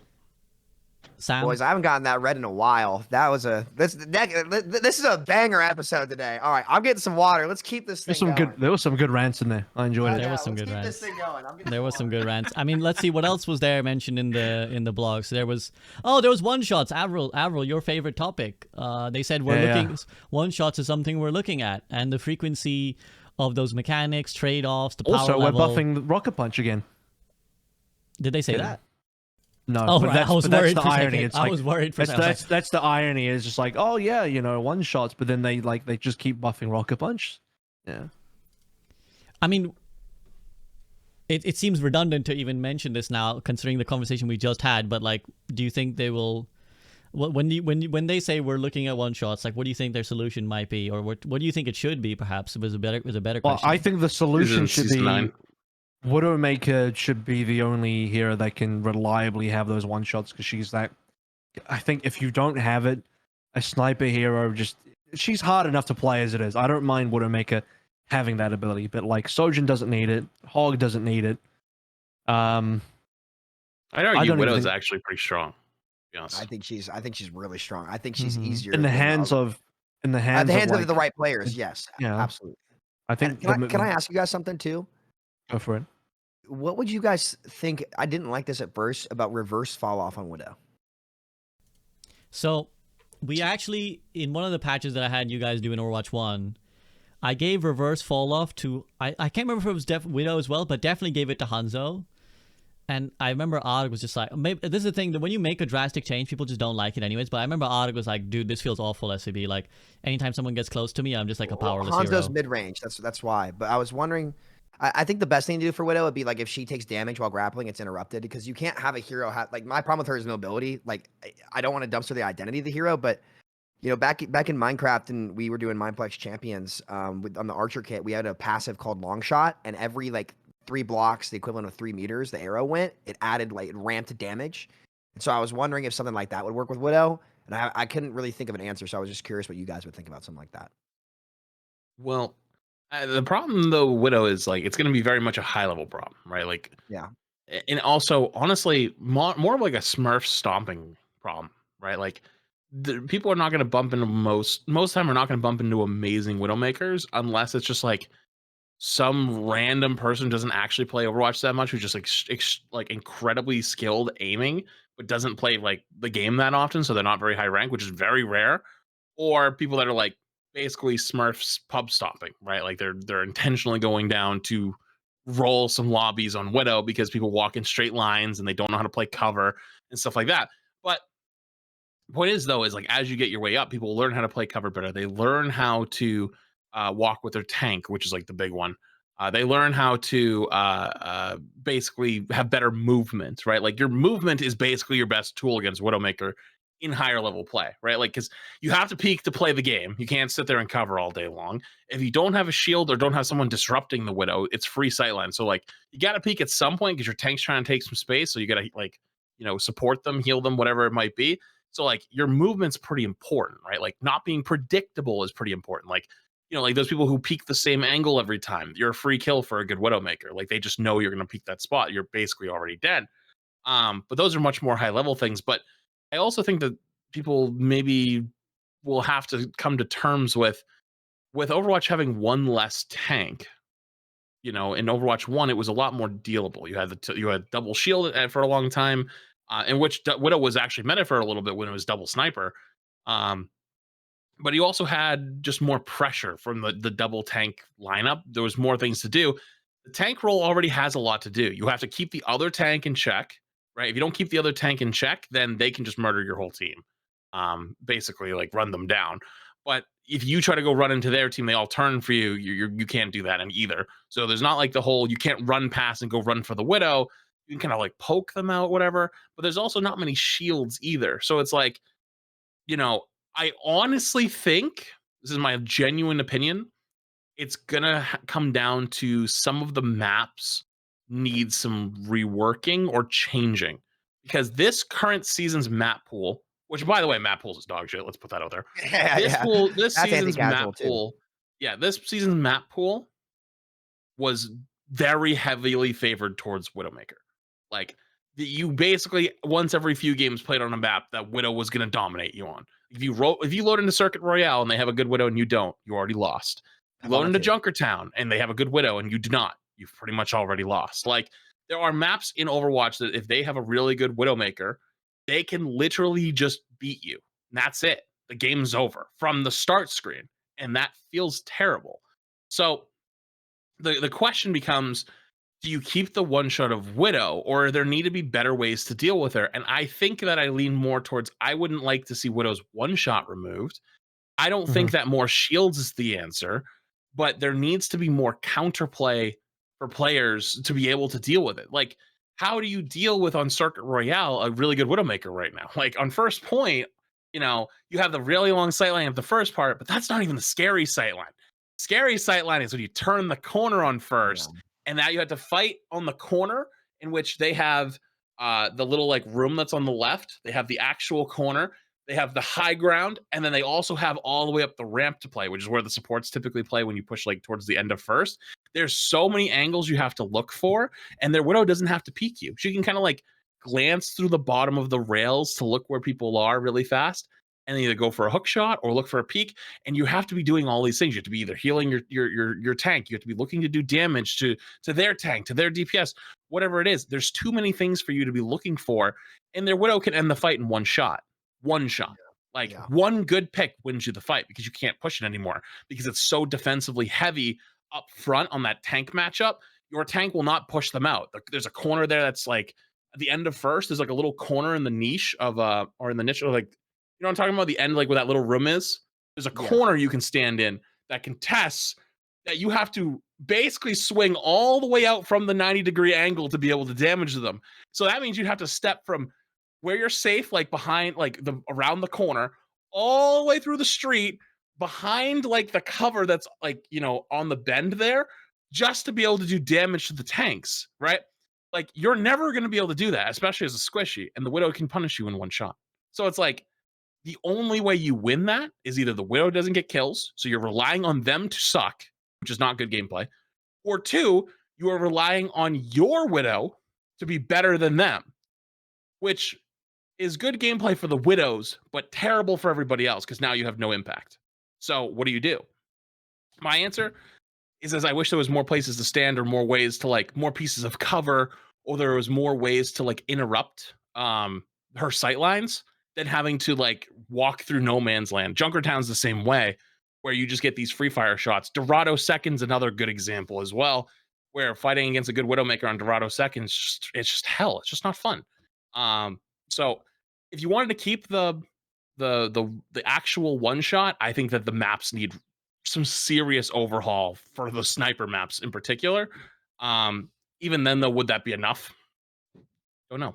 I think also one thing to note is, I think Widow technically got 3 or 4 indirect buffs, if you think about it. One, her health nerf got reverted, which I don't know why that happened. I won't lie. Maybe like the bronzes were struggling, but oh well. 2, the DPS passive being changed took away the movement snowball from the DPS heroes.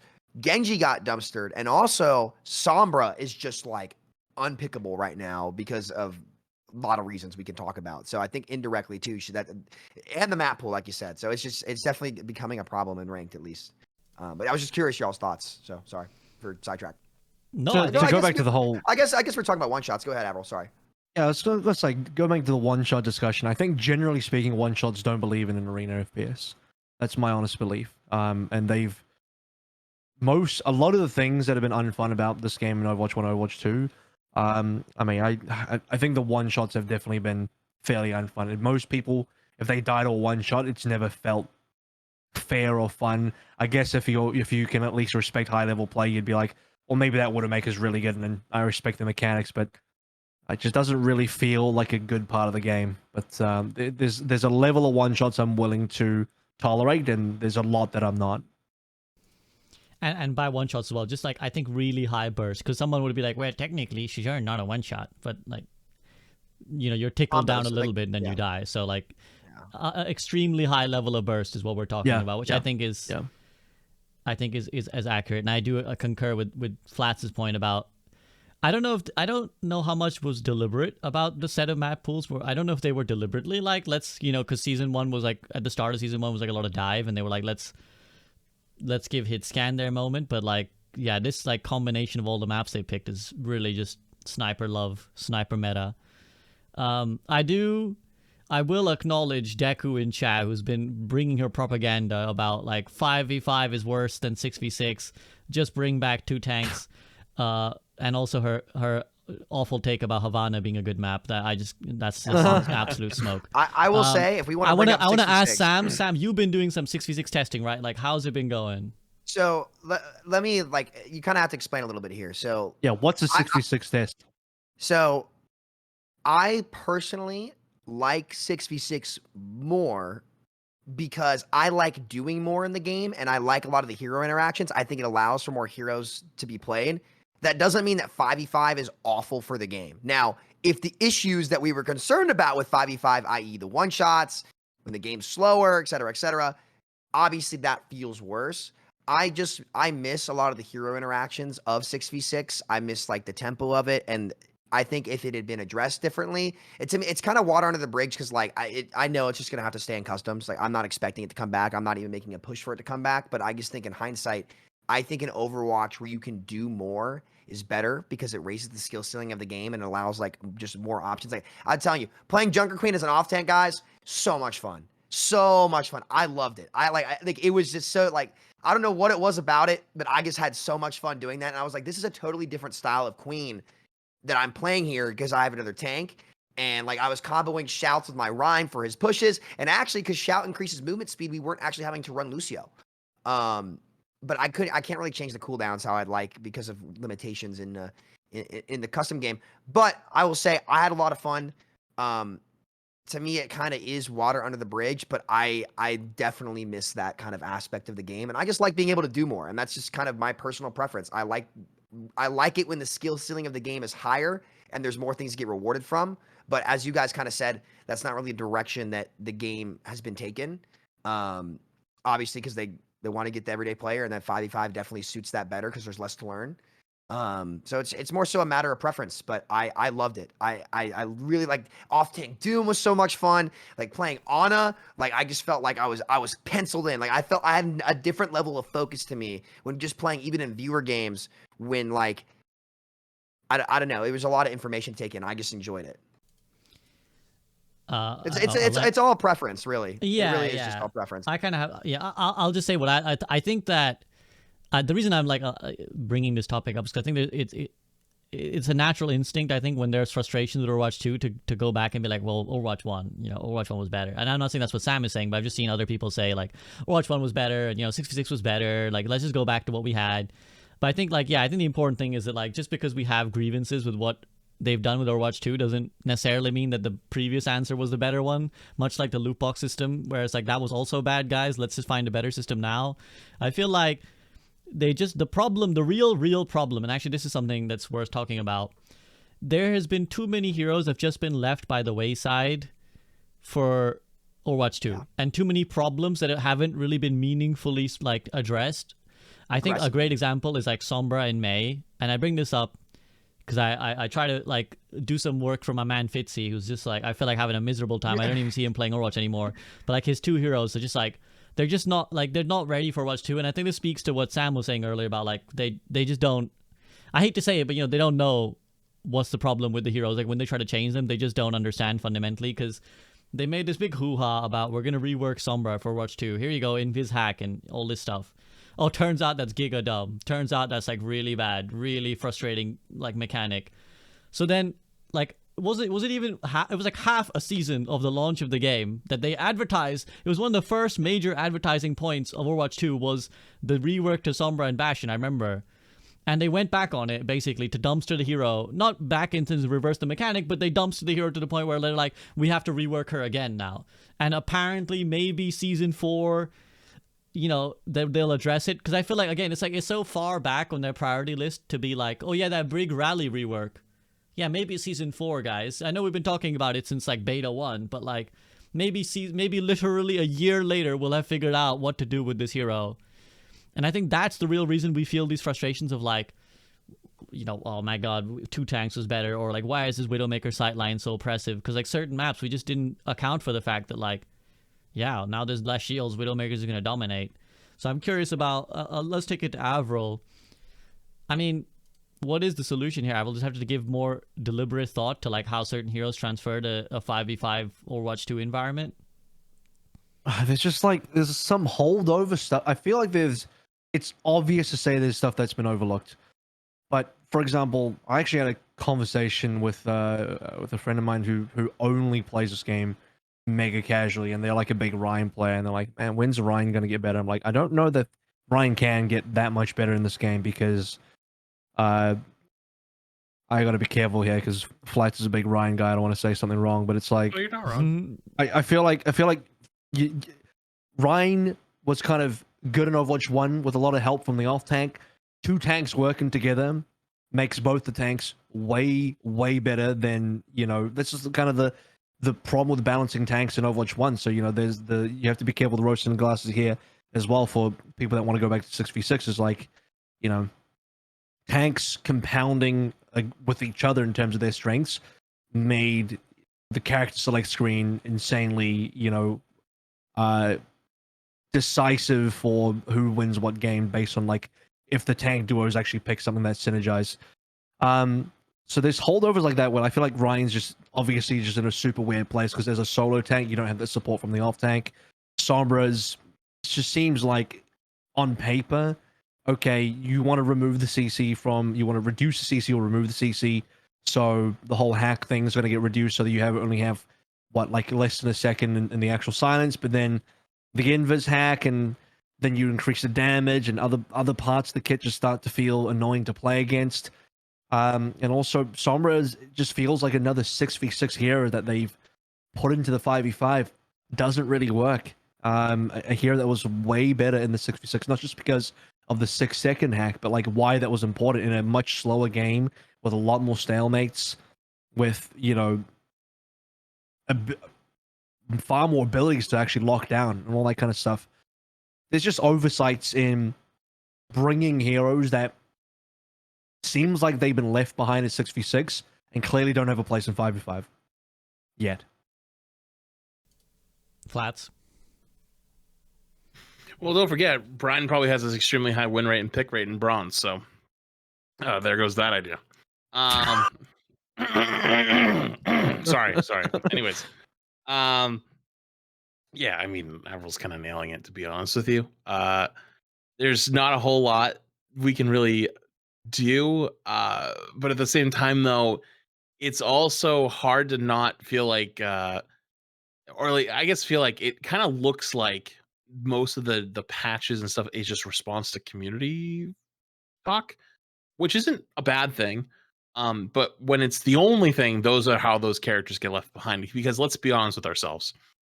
If you have to deal with either a absolutely obnoxious, dominant Sombra, or Sombra just not even existing, most people are going to pick Sombra not even existing. And I'm one of them. I will proudly stand on that hill and say, hey, I don't like playing against Sombra. It's annoying as shit. It has very little counterplay, and it's gimmicky. And I don't think it really fits this game at all. And I'll stand proudly on that hill. And to be honest with you, I feel bad for the Sombra players not being able to play their game, their character. But I'm also a Rhine player and a main tank player. Nobody ever cared when my stuff wasn't meta or wasn't playable. So honestly, tough shit. It just isn't really good for the game. Yeah, it needs a rework, but I think it's going to be one of those, like, they're just going to kick the can down the road because nobody talks about it. Like, how many bronze players are up in arms right now about Sombra, right? How many high-level players are up in arms about Sombra right now? You can probably count it on this hand. You know what I mean? Like, so if they only have so many resources, and like we already talked about, they're already taking so long to do anything that we want that they're already 10 steps behind, and they're trying to catch up on matchmaking, ranked, and regular balance patches. Characters like Sombra that are literally a problem, and they need to like sit down and try to figure out how to make this character not awful to play against and to play, are just going to get pushed away. Same thing with May. But I bet if Rhine Rush became meta, May would probably become talked about again. I guarantee you. But I actually the think point, kind of good. I, keep that one to yourself, Sam. I'm trying not to spread any May propaganda. Point is though, it already appears from the outside to me it's very much catch up, trying to like catch up to like what people are talking about and trying to catch up to like whatever's kind of going on. And that's not necessarily bad, because I would rather that than just ignoring it and trying to do what you think is right, because that is always shown in the past to be incorrect. But at the same time though, I'm not that surprised, and if I have those two options on the table, you know which one I'm taking any day of the week.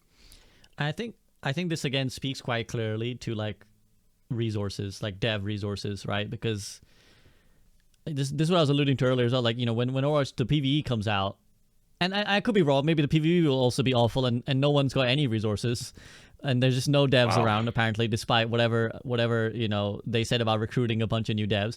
I think the likelihood is the majority of the dev resources are going on PvE, and they're having to kind of make do. And I think it's all about priority, right? I think that's true of game deving at any level. No matter how many game devs you have, you got to prioritize, like, this is our highest priority. This has to go on the back burner. And obviously, you know, people are like, Activision making so much money. Why can't they? Well, they haven't given Team 4 that resource. But, like, here's a thought experiment, which is like, if Sombra was Mercy levels of popular, would she get changed? Absolutely, right? Like, immediately. Think about the betas, right? We went through like 3 different super jumps in just the betas, because they probably knew before Overwatch 2 launches, we got to get this hero to be fun so that our, you know, incredibly popular hero gets played and people aren't angry. And I do feel bad, because like Flats, I also severely disliked, because I started playing Overwatch 2 on Zen. I was like, I'm going to play Zen a lot. And I was like, oh, guess what? This fucking Invis character hacks you and kills you before you could turn around. So like, I wasn't having fun with that, but it's kind of really disgusting in many ways to just have like this hero just be like, you know what, well, nobody really plays her, so fuck them, I guess. It's bad. There's no integrity in that, in my opinion. And like a lot of the arguments you see me make is like, I think the biggest thing that I've learned over the years that I value in gaming is game integrity. I value that a lot when it comes to game balance, when it comes to that, and obviously it's not in a good spot. And I've told you what the problem with Sombra is, in my opinion. It's the perma stealth. The perma stealth never should have been a thing, because it baits the low ranked players to think they're doing something when they're not. And that's why one of the big reasons why her win rate is so low, and then it's hard for them to duel. I don't even understand why Hack needs to necessarily disable anything on the other team, even if it's just for 1 second. I would rather maybe say, oh, the Sombra hacks somebody, she can do 25% more damage, whatever it is. There's something that you can do, but the perma stealth has to go. It just baits people. It's not a fun mechanic, and hacking when in stealth, it doubled down on the bad mechanic that made it so frustrating. There's no way you can do that right. No way. It's an endless trap. Again, it's a bottomless pit for the developers, and this is where we're gonna sympathize with them. Like, you can't solve that. Like, you have to understand sometimes it's sunk cost. Like, that idea is it's just not gonna work. It's not gonna be good for the game, and it's okay. Change it up. Get aggressive. That's what I really want to see. I want to see these aggressive changes. That was so frustrating to me. It's like, okay, this patch, it kind of seemed like, oh well, we're gonna react, kind of like what Flat said. But we need, if we want to lead, proactivity. Right, and that's what I really just want to see. I want to see some aggressive, fun stuff that would come, not be game breaking, but just spice it up. Throw some. I had a pad thai last night. Throw some spices in there, dude. Like, literally, I put it up to 6 or 7. It was good. With like, throw the spice in there, get the jalapenos. You know, light it up. It's gonna be fun. It's the hesitation. Like, you even seeing the dev blog stuff here. Is I'm gonna bring up the 30% to 25 thing again. Sorry, but it's just that. It's just like, you know what? We're just gonna do the tiniest little wrist slap, and that's it. It's just such extreme levels of hesitation to try and go a little bit further. Like Sam says, I don't know, get spicy with it. I feel like, you know, the hesitation just isn't working. It's not helping. I think this is where I will, like, you know, try and play devil's advocate, which is I think the reason they're hesitant is because Alec Dawson, the new lead hero designer, is new. I think they're just scared. Honestly, like, I think they're just scared absolutely, of us. Yeah. It comes They're from a place of fear, because they don't want it. The concern is like, well, what if we make it 0% and the game's worse? But I mean, I think, No one cares time anymore is against anyway. them.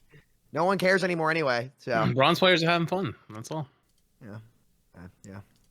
And I guess some people will look at us and say, you guys got your comeuppance because you wanted, like, free to play. But again, I think the counter response would be, well, it doesn't have to be this way. It doesn't have to be quite this extreme. It's still good. Wait, what?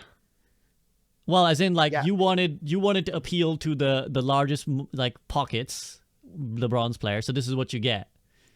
Oh, that doesn't make any sense. That's just Yeah, nothing to do with each other. Mm-hmm. it's backwards logic. Again, but I okay. feel like other games that are free to play don't nearly have these problems where, It's you know, the game feels like it's, do I just accuse the game of being held hostage by low ranked, balancing? Is that what it is now? has been. I feel like Apex doesn't have this problem. I don't think League of Legends has this problem. So like, what's going on? It's just Overwatch.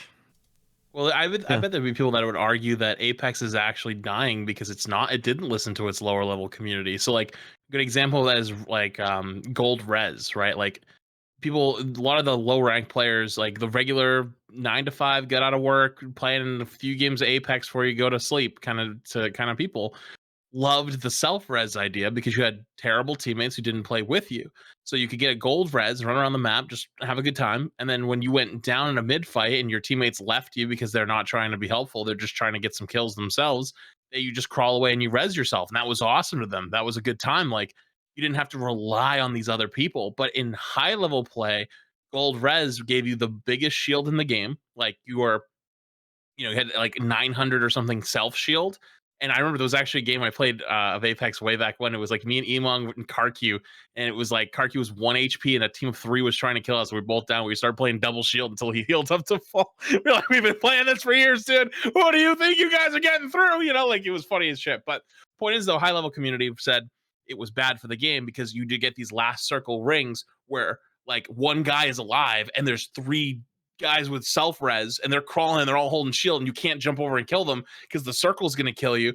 So the guy who actually was alive loses because when the circle closes, he didn't have self-res and he dies. And the ones that had self-res just lasts long enough on the ground that, it's just RNG, whoever had the most health while they were down. And it was unhealthy, bad gameplay. And it really was. But they changed it, and they've changed it I think it changed a couple times. And now it's like, I don't remember what they changed it to. I think it's like you still have the gold shield, but like you heal faster. I don't know. They changed it to something else, and the casual community got up in arms about it and was like, "This is awful! Like you just removed like one of the most fun parts of the game for people." And they've done that a few times, and their numbers are down by a good amount. I'm pretty sure. So I feel like there's people that could argue both ways on that. But I do agree with you that Overwatch could probably get away with it. My camera going to what the? Is it just me? You entered the dark ages. Yeah, you're good. Yeah. Anyways, I think things There like we go. Sojourn's one shot, right? Like that's not plaguing bronze. Like we can deal with that.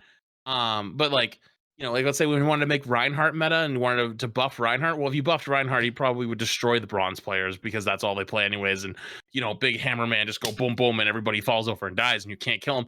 I understand something like that. I actually sympathize. I'm like, okay, you got to balance the bronze players there. I understand. Do I like it? No, but I get it. But like something like Sojourn, where they actively told us they're already underperforming, then who cares then?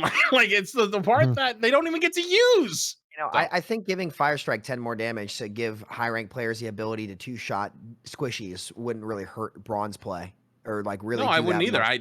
I made that argument. At the character's skill ceiling, that would give more people more options to make it more competitive. So I think that's we could go on about this for all day. But I already made that argument. I mean, like, but we already know that's coming. They already like told us like, hey, like, yeah, they said they're making changes to Firestrike. And the one before I said Firestrike to 100. Like he told me on the first stream, like back in December, that they were gonna buff Firestrike to 100 because I said, can you make charge back to 250? And Firestrike to 100, and he said, "How about Firestrike?" And I was like, "I'll take it. I'll take something."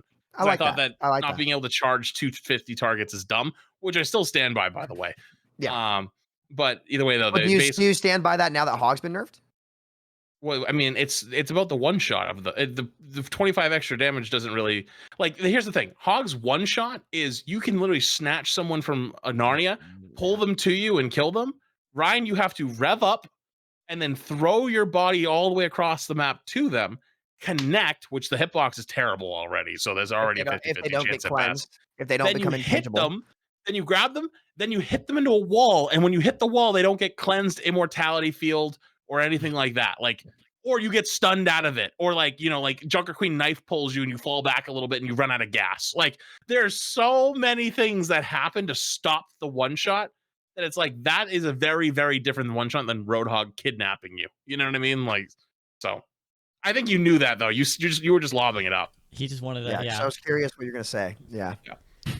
I mean, I think the much like the conversation we're having about corporations needing to always grow, I think like in this, like in the game, like live service game model, every game is dying, quote unquote, all the time, right? Like Apex dying, Valorant dying, you know, like everyone's communities are always like, oh, your game is dying, why aren't you doing something? And I guess like the pressure for the devs is always like, well, where do we listen? Because everyone is always accusing us of like killing our game. So I guess that's where their thick skin comes from a little bit. Sam? Can I give? I want to give some game devs some credit first off, because again, with how explosive gaming has been since the live service era, you didn't really see a slowdown, believe it or not, actually, until last year. Last year was coming off of COVID, was the first time that the reality set in that gaming, while the growth has been enormous, it's not going to be up forever. No business in the world is going to have an up year forever. It's impossible. Right? Like, it's not going to happen. But that expectation, I think, has unfairly been put on a lot of these publicly traded companies to, hey, get results. We need growth. We need growth. Where the reality is game companies they're not Apple, right? They're not making a new iPhone every year where you're going to need that, right? Like, sometimes it's better to keep part of the way it is. And the reality is it's a form of entertainment, and you never know. There's not a single industry in entertainment that will have up years every year. And it'd be really nice if a lot of the upper echelons of these companies would lower the bar a little bit for the sake of quality of the product and the longevity of the product, and understand that, hey, for example, the kind of mentality that had that WoW dev being forced to rank like negative, that's stupid. That's dumb. Are you doing a good job? Yes or no? If the answer is yes, there's your answer, right? But it's too forced right now, and that's where I really do sympathize. Like, the only game company that was up, I think, that on the reports was EA. I think there's only one, right? And it was barely. So the reality is people are going back outside again. Like, you've seen a slowdown in the consumption of entertainment across the board, and I really hope that a lot of the executives of these companies lay off the gas a little bit and saying, hey, we got to force it. We got to force it. Like, don't force it. Like, nothing lasts forever. And it's very frustrating to see that. So SVB, I think you're on the money there. I just want to give them a bit of credit. It's because EA is Apple, because Apple released a new iPhone every year, and EA released a new FIFA every year. And 2K, no, you're right. You're right. Actually, you're right. You are completely right. Well, so like to give like context, so Elden Ring, I think, sold like 60 million copies or 50 million copies or something, and they made like 50 or 60 or 16. 50, so I couldn't 50. I think it was like 50. I could be wrong. 50? Basically, what I remember is that they made, no, it might have been 15 actually. What I remember though is that they made like $1 billion basically. They made $1 billion releasing the greatest masterpiece. Or I haven't played it, so I don't know. But what people are saying, the masterpiece of a generation, right? People are like, this is a great game. Certainly, we know. I think we can say quite like objectively, it's one of the best games released of recent times. Yeah. And you know how much FIFA Ultimate Team on its own made that year? Over $1 billion. Like, literally 1 year of FIFA Ultimate Team made more than just the mode in the game. Just a mode, like, and to be fair, the most profitable mode of the game. But like in that like 1 year that Elden Ring was released, they made more with their random gacha Welcome like to capitalism card trader game than this masterpiece that would have taken years to make or whatever. So like when your companies are owned publicly and they're looking for like the most money, the most profit, they're not going to be like, spend 3 years generating like a really good game. Or 3 years is generous, like maybe more if you really want to push the boat out. Or they'll be like, figure out how to make the next Ultimate Team so we can farm $1 billion every year. You know what I mean? Yeah. Yep. Hey, NCAA college football is coming back too. Add another one to the list. Let's go. I'll be playing that. I'm ready. But no, it's just that is a good point. I did not think about that at all, and that's like really, really smart. And not to mention a lot of these companies like Bethesda and Rockstar selling the same game for 10 years, right? Or a lot 12? Skyrim's been 12, Yeah, dude? Bethesda sold Skyrim at least 15 times. Dude, that game's out on the Etch-a-Sketch. Like, let's be real. Like, there's not a platform that these games You can actually get one for your fridge if you'd like. Yeah. Oh God, too funny. What a world. What a world. Okay, well, we've taken a lot of you guys' time, so let's go towards the last thought, which is that last topic of discussion will be Season 3 impending on us soon TM. We will have Season 3, the first Overwatch 2 season without a hero release. So, is it worrying that we're like, what do we think? I'm going to take to Flats first. Like, Flats, what do you think is going to happen when we don't have a hero release? Like, are people still going to play this game? I would be very worried. I think they know too. It's going to be the first test for Overwatch. Truly the first test. Without the hero, which they've said to us many times, there's no hype that's ever generated by anything close to what a hero release is. Um, I'm nervous. I'm worried because of a lot of things. The little micro events have been cool. Like they did the Battlefield Olympus. I wasn't a fan of it, but like do more things like that. That's cool. That's fun. Um, the Lunar New Year event, I honestly think was a just a complete joke. Like that was just they turned the Lijiang Tower lights on or something. Like other than that, there was nothing in that. I've been a little disappointed with what's around the game though, even outside the hero. Like whatever happened to the experimental tournaments we had for a little bit. Like I felt like we were starting to get like these cool little things towards the end of Overwatch 1. It was like supposed to be a preview into Overwatch 2, and we just kind of like lost those. Like yeah, we had those one or two tournaments, or sorry, we really won because I don't think anyone that I know got to play really in the first one other than like Guru. The second one, like, it really wasn't that great. Like, it was very awkward and weird, and there was very big skill disparities between teams because like the messaging seemed a little bit different. So like there was just a lot of questions, and I feel like there's not much to do outside of actually just queuing up and playing. And even ranked isn't fun to queue up and play. So even like the fun game modes they've released, like capture the flag, I can't queue up and play ranked capture the flag because I'm GM. Like I'm literally gate kept out. Like you don't like let's be honest with ourselves. We are not wanted by Overwatch. We're not wanted. Like in a perfect world, they would probably cut us off because we cause problems. Being good at the game causes problems for the rest of them because they could just balance around the greater, bigger community and like, making sure everyone has that power trip fantasy at all times instead of what we do in pro players and higher people that are like slightly above us and, and better. And what they do is take it to the extreme and really take advantage of it and then loop back and teach everyone else how strong it is, and everyone learns like, oh my god, like you can do this or do this tech or whatever it is. We would get cut off, right? But going into season 3 though, I don't really honestly know. I would say that I've been a fan of the drops because I'm a streamer. Like obviously drops are nice and they've been a nice way to give new and old skins back to people that maybe they didn't get it, which I have to say I'm gonna actually take a little bit of a stance here for a second. But I've actually seen many other content creators in our space complaining about like the reused drops, and I actually don't understand why they're complaining about the used drops other than to almost like pick me with old Overwatch players. Because in the reality, yes, old Overwatch players don't get the whatever skin is given away because they already own it. Like let's take that for a second. If you have two options, giving the old skin as a drop so new players can get it, and as a content creator you get more drops, like obviously, increased viewership, etc., or nothing. You should take the drop a million times out of a million because there's many new players that I don't think people think about that are here with Overwatch. Like I feel like especially like the small Twitterverse and stuff like that, like people still think we're still the small community of Overwatch 1 because the new players haven't joined in really. Like they're barely getting into YouTube content at this point. And I can tell you that as someone who makes a lot of YouTube content, there's a lot of casuals out there that have not even transferred over to even Twitter or Twitch or anything more like ingrained into the community, right? Like that overarching group is massive. It's massive. So when I hear people say like, oh, like, the old players should get something too. You did. You have it already. You already own it.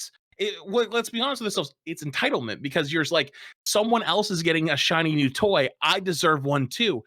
No, bitch, that's not how it works. They never got the shiny toy. So now they're getting it to catch up to the level you're at. So I understand wanting new drops. I totally am for it. But if those are the two choices, you should have old drops plus the new drops, not just new drops, and then say, fuck everyone else that didn't get to play Overwatch 1, my exclusivity, my gatekeeping, whatever it is. But that's the only thing I see right now for season 3. For me personally, there's nothing really else. Like, I'm not really excited for a new map. Like, yeah, new maps are cool, but like it's not going to get people talking. It doesn't get people coming back to the game. Yeah, it might be something fun. It might be something new. But to be honest with you, I'm already stuck in map pools anyways, playing the same 6 maps already. It's already kind of like, like it's already not a good time. I don't know. Like I'm personally worried to see how big of a drop it is across the board. But long term, I don't know. I feel like this is just like going to be a preview of what it's going to look like every other season, because that's what the system is every other season we get a new hero. If that's how it's going to be, this is our first taste of it. I hope there's more stuff to do, and I hope there's more content that's planned that we don't know of, because if not, it's going to be a long winter. Winter is coming.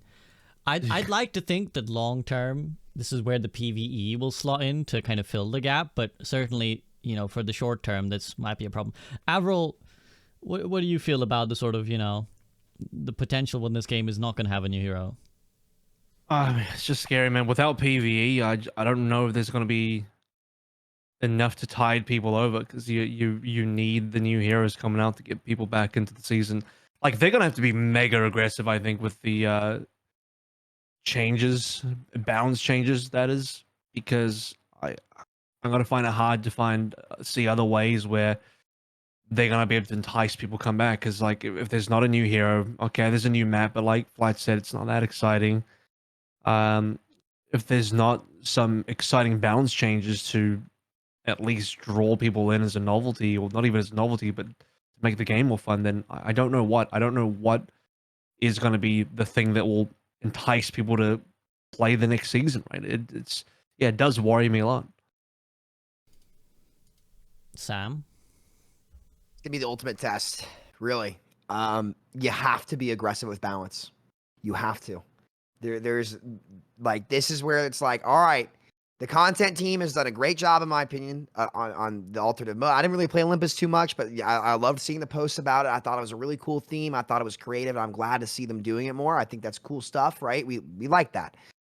But without a new hero, which is the big draw of Overwatch, now you're relying on your ability to maintain the game, which has been, I think we can all collectively agree, the weak point of Overwatch throughout its life. Like, if you had to pick one weakness, I think that would be something that we would say. I mean, I don't really count the content drought, because I consider that more company internal workings than anything else. But look, you got to get aggressive. You can't be 10 steps behind. You have to lead. And that was the big bummer for me. That was one of the main reasons why I was so irritated with this previous, like, little patch. It was like, okay, well, if the entry big patch to the season, I think generally we would all consider a failure, right? Based on how the first part of season 2 went with like Hog and Sojourn and all that. I would say like definitely could have been better. We definitely made some mistakes. The follow-up patch needs to be more aggressive to make up for that. And this one just didn't really seem to have that, especially when you don't have a new hero coming out. You got to prove your worth, right? Your back's against the wall, prove your worth. And I'm excited to see what's going to happen, because at this point, I'm slowly like crossing over to where you guys are at, where it's just like, whatever. Hats off, whatever. We'll quick play. We'll live it up. So, but when your back's against the wall, can you prove yourself? And I think this is a great opportunity. I mean, it depends on how you look at it, right? Like, it's really how you look at life. Like, you have a really good opportunity right here to send a message. Like, we're here to stay. We're going to get aggressive. We're with you. Let's roll. Like firing in all cylinders. And maybe that's just kind of my only gear being go. I love situations like that. Like, I feel like I'm at my best with my back's against the wall. And so I hope that they can come out with fire in the belly and let everybody know, like, yeah, let's do this. Like, we're going to go. And if they do that, it could send a really strong message to the gaming community, which I would love to see happen. Do I think it's going to happen? Based on I sound like a Cowboys fan. I'm telling you guys. Yeah, but, really. I mean, oh God. Oh man. But no, Can I I ask a mean, question? yeah. Both of you, actually. Do you genuinely think a balance patch is gonna keep people No. playing season 3? No. I'm gonna be real with you. They could come out with the most minimum. aggressive. Huh? It's the minimum. They got to do something. Oh yeah, 100%. But like, even if they came out with an amazing balance patch, I think we're still in for a really, really tough season 3. I mean, it's not gonna be as good as the new heroes coming out, sure, but yeah, I think if they completely change how Sombra functions, if they completely change, they try to attack Ball, if they try to attack even Hog, like, I think there are things that are outside of the development resource time that would that would be like a full rework, that wouldn't take too much time, of like adding new abilities or getting like whatever it may be. Like, you can do things that are extreme that can spice up the game 100%. And if you do it, like you said, Flats, at a more high frequency, because I agree with you. I think on the other side of Activision, that's what Warzone did, is they'd have their entry patch, small adjustments next week, mid-season patch, small adjustments. It needs to be. It depends. If a season's like 4 or 5 months, you shouldn't go more 2 or 3 weeks without a patch in Overwatch. You shouldn't, and especially if they can make those aggressive and in that time frame come up with some good ideas, it can work. I like it. Like it's there. Look, it's always been there. It's like the opportunity's there. Can they capitalize? We'll have to wait and see. But if they don't, it's going to be probably waiting till season 4. To be honest with you, I would be really, really curious. I will never get this knowledge to know exactly what the spike was for the new hero releases in Overwatch 2 versus how many people played like the new Olympus mode and the Halloween Junkin Queen thing, because we take it for granted. Like, let's be honest, none of us probably, I don't know how AVRL played or not, but none of us played the Battle for Olympus. But there was a large number of people in the more casual community and the more like people who really get involved with like the lore, who were really into it, like really loving it. And I'm starting to wonder, like, it's just a thought in my mind. I know the devs have said that like the heroes are the biggest source of hype. But I wonder in Overwatch 2 when firstly, I think a lot of people don't care if the hero isn't in their role, right? So obviously, like when Ramatra releases, I think all the tank players care, but like, do the support players care? Do the DPS players care? Probably a little bit. They're probably like, yeah, I want to try it a little bit, but I don't think there's an extended period of like increase in hype. Plus now with them being on the battle pass, that automatically kind of gatekeeps that early period where, you know, ordinarily, let's say they were released, you might go straight in and be like, I want to try them, and then you log off. I'd really be curious as to like whether that's helped with the retention, whether people play longer to earn the new hero and therefore stay engaged, or whether actually compared to like, let's say the hype of a release in Overwatch 1, it's actually comparatively less.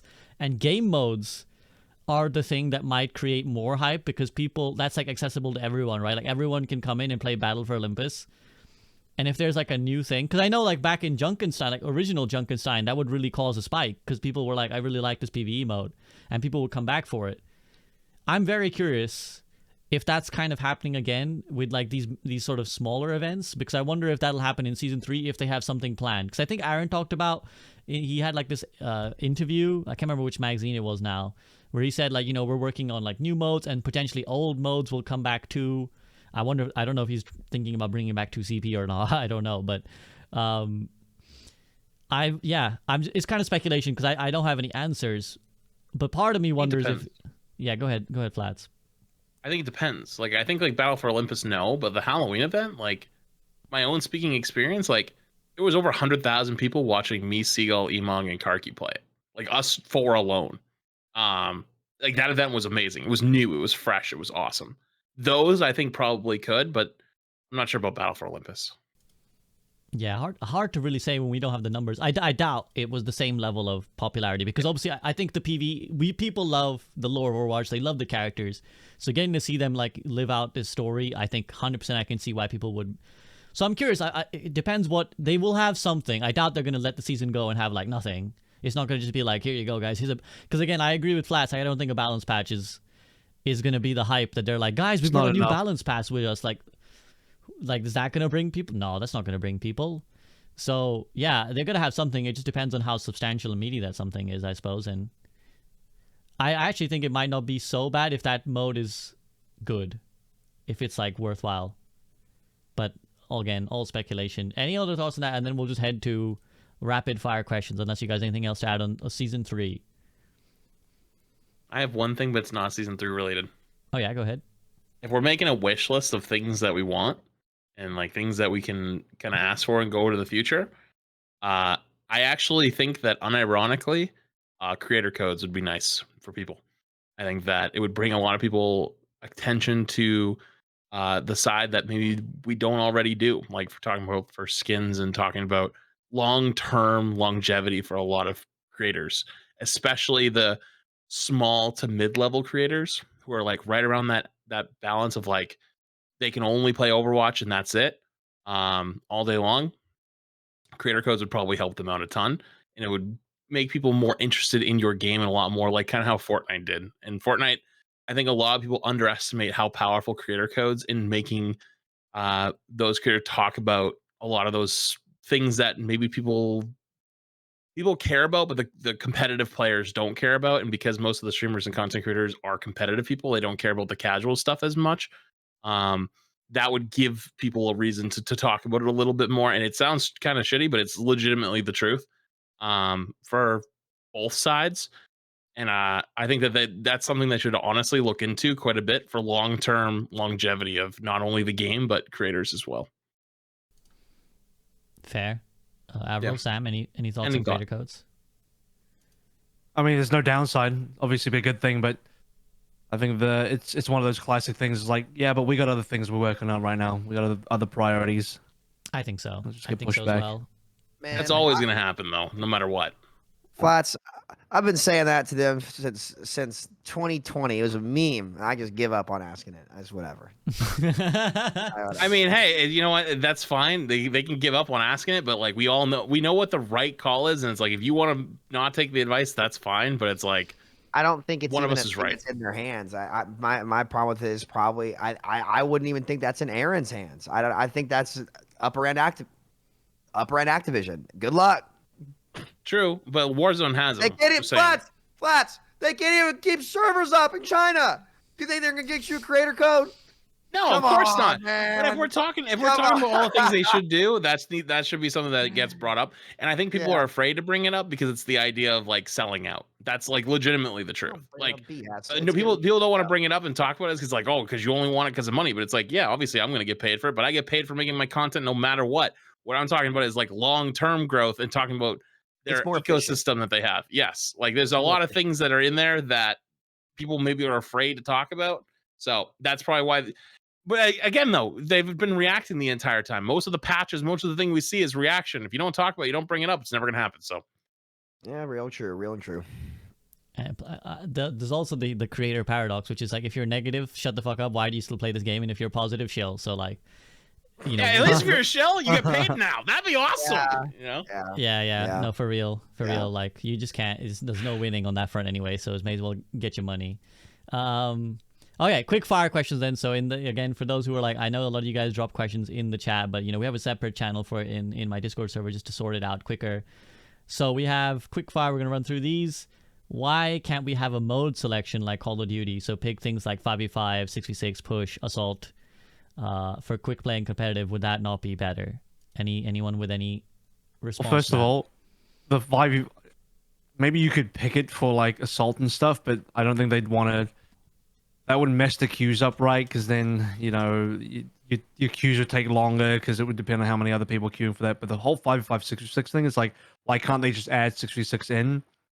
I don't know how easy or hard it was to do stuff through the workshop or like how accurate it was. But I mean, first of all, I think it's just a lot of work that they don't want to do because it's not a priority because it just wouldn't be that important. But also, like, I don't know. I think it would be complicated. It would not be like super complicated to add that kind of stuff back into the game after taking it out. That's just my take on it. It's not feasible right now. It's like no. Maybe selecting your queue in quick play. Maybe like if you want to play push, you queue up for push or something. Sure, I could get that maybe. But with where queues are already at, maybe that's just because my MMR is high.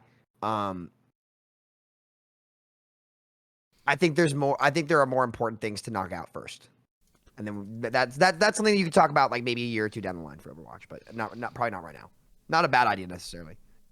Yeah, I definitely think that the queues would be an issue, and like I know Frito's a big proponent of map pools, like map selection. Sorry, not map pools, but like picking your map. But I think it's more. This again comes down to like some people just wouldn't play certain maps. So we want to make sure everyone's playing all the maps that we made and no one's left in queue limbo because they're Deku and they like Havana and no one else wants to queue Havana. So Deku's the one person queuing Havana all day and never gets to play it. Is Havana going to be back next season? Please take Circuit out if you're going to put Havana in. I'm perma-dodging Circuit Royale now, by the way. That's my new pact. Every time I get Circuit, I'm just leaving the game. I'd rather not play. I like it. No, I like it. Beautiful map. It's just, we didn't learn anything from Havana. I'm not doing it again. I'm not putting myself through that. So that's fair. And I can't. That's fair. Flats, you good? Yeah, I'd take a phone call really fast. We're good. No worries. Okay, cool. Okay, I think there's a couple of questions about like asking us to elaborate on cosmetics, but again, I don't know what they're gonna do. There's a couple speculation based questions, but we don't know, guys. So if we started speculating, we'd go for half an hour, but like none of us really know what's coming, so we'll react when it comes. And on that note, then final 1 or 2 sentence summary, guys. What do you want most? Season 3, What do you want most? I'm gonna go Sam first. Sam bottom right. We'll go clockwise. I want an aggressive balance patch that's effective. That like as long as fair play is there, I could grind the game all day. I'm too much of a competitor. I can't put it down. I love that feeling again. Like season 1, it was like that where I was playing a ton of each role, wanted to get rank 1, was grateful for it. But I want to be able to wake up and stream this game every day. And I literally just don't stream right now, and I just focus on videos, which I've done actually a pretty bad job of this year, because it's just not a streamable game in competitive. It's really not. I don't know how Jay and Emong do it. I don't.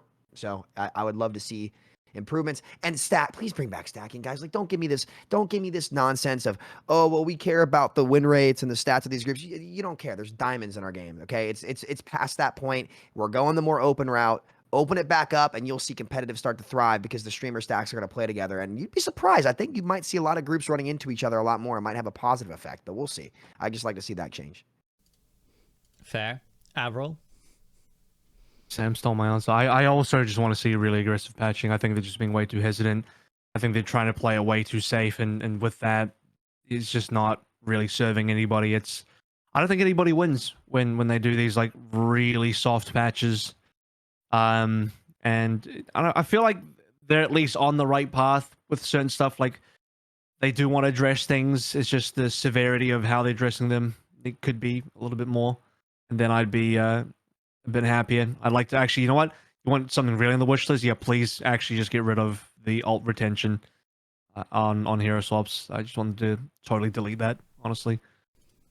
I'm glad we have another brother and a comrade in the cause. Let's go. I'll just keep preaching to the choir, you know. Delete that shit. Flats, how about you? God, wanting implies like a sense you might have it. I feel like, so I'm kind of like, oh man, do I really want to want for anything? Because I feel like I'm gonna get let down a lot. What do I want? Something realistic. I want them to keep communicating.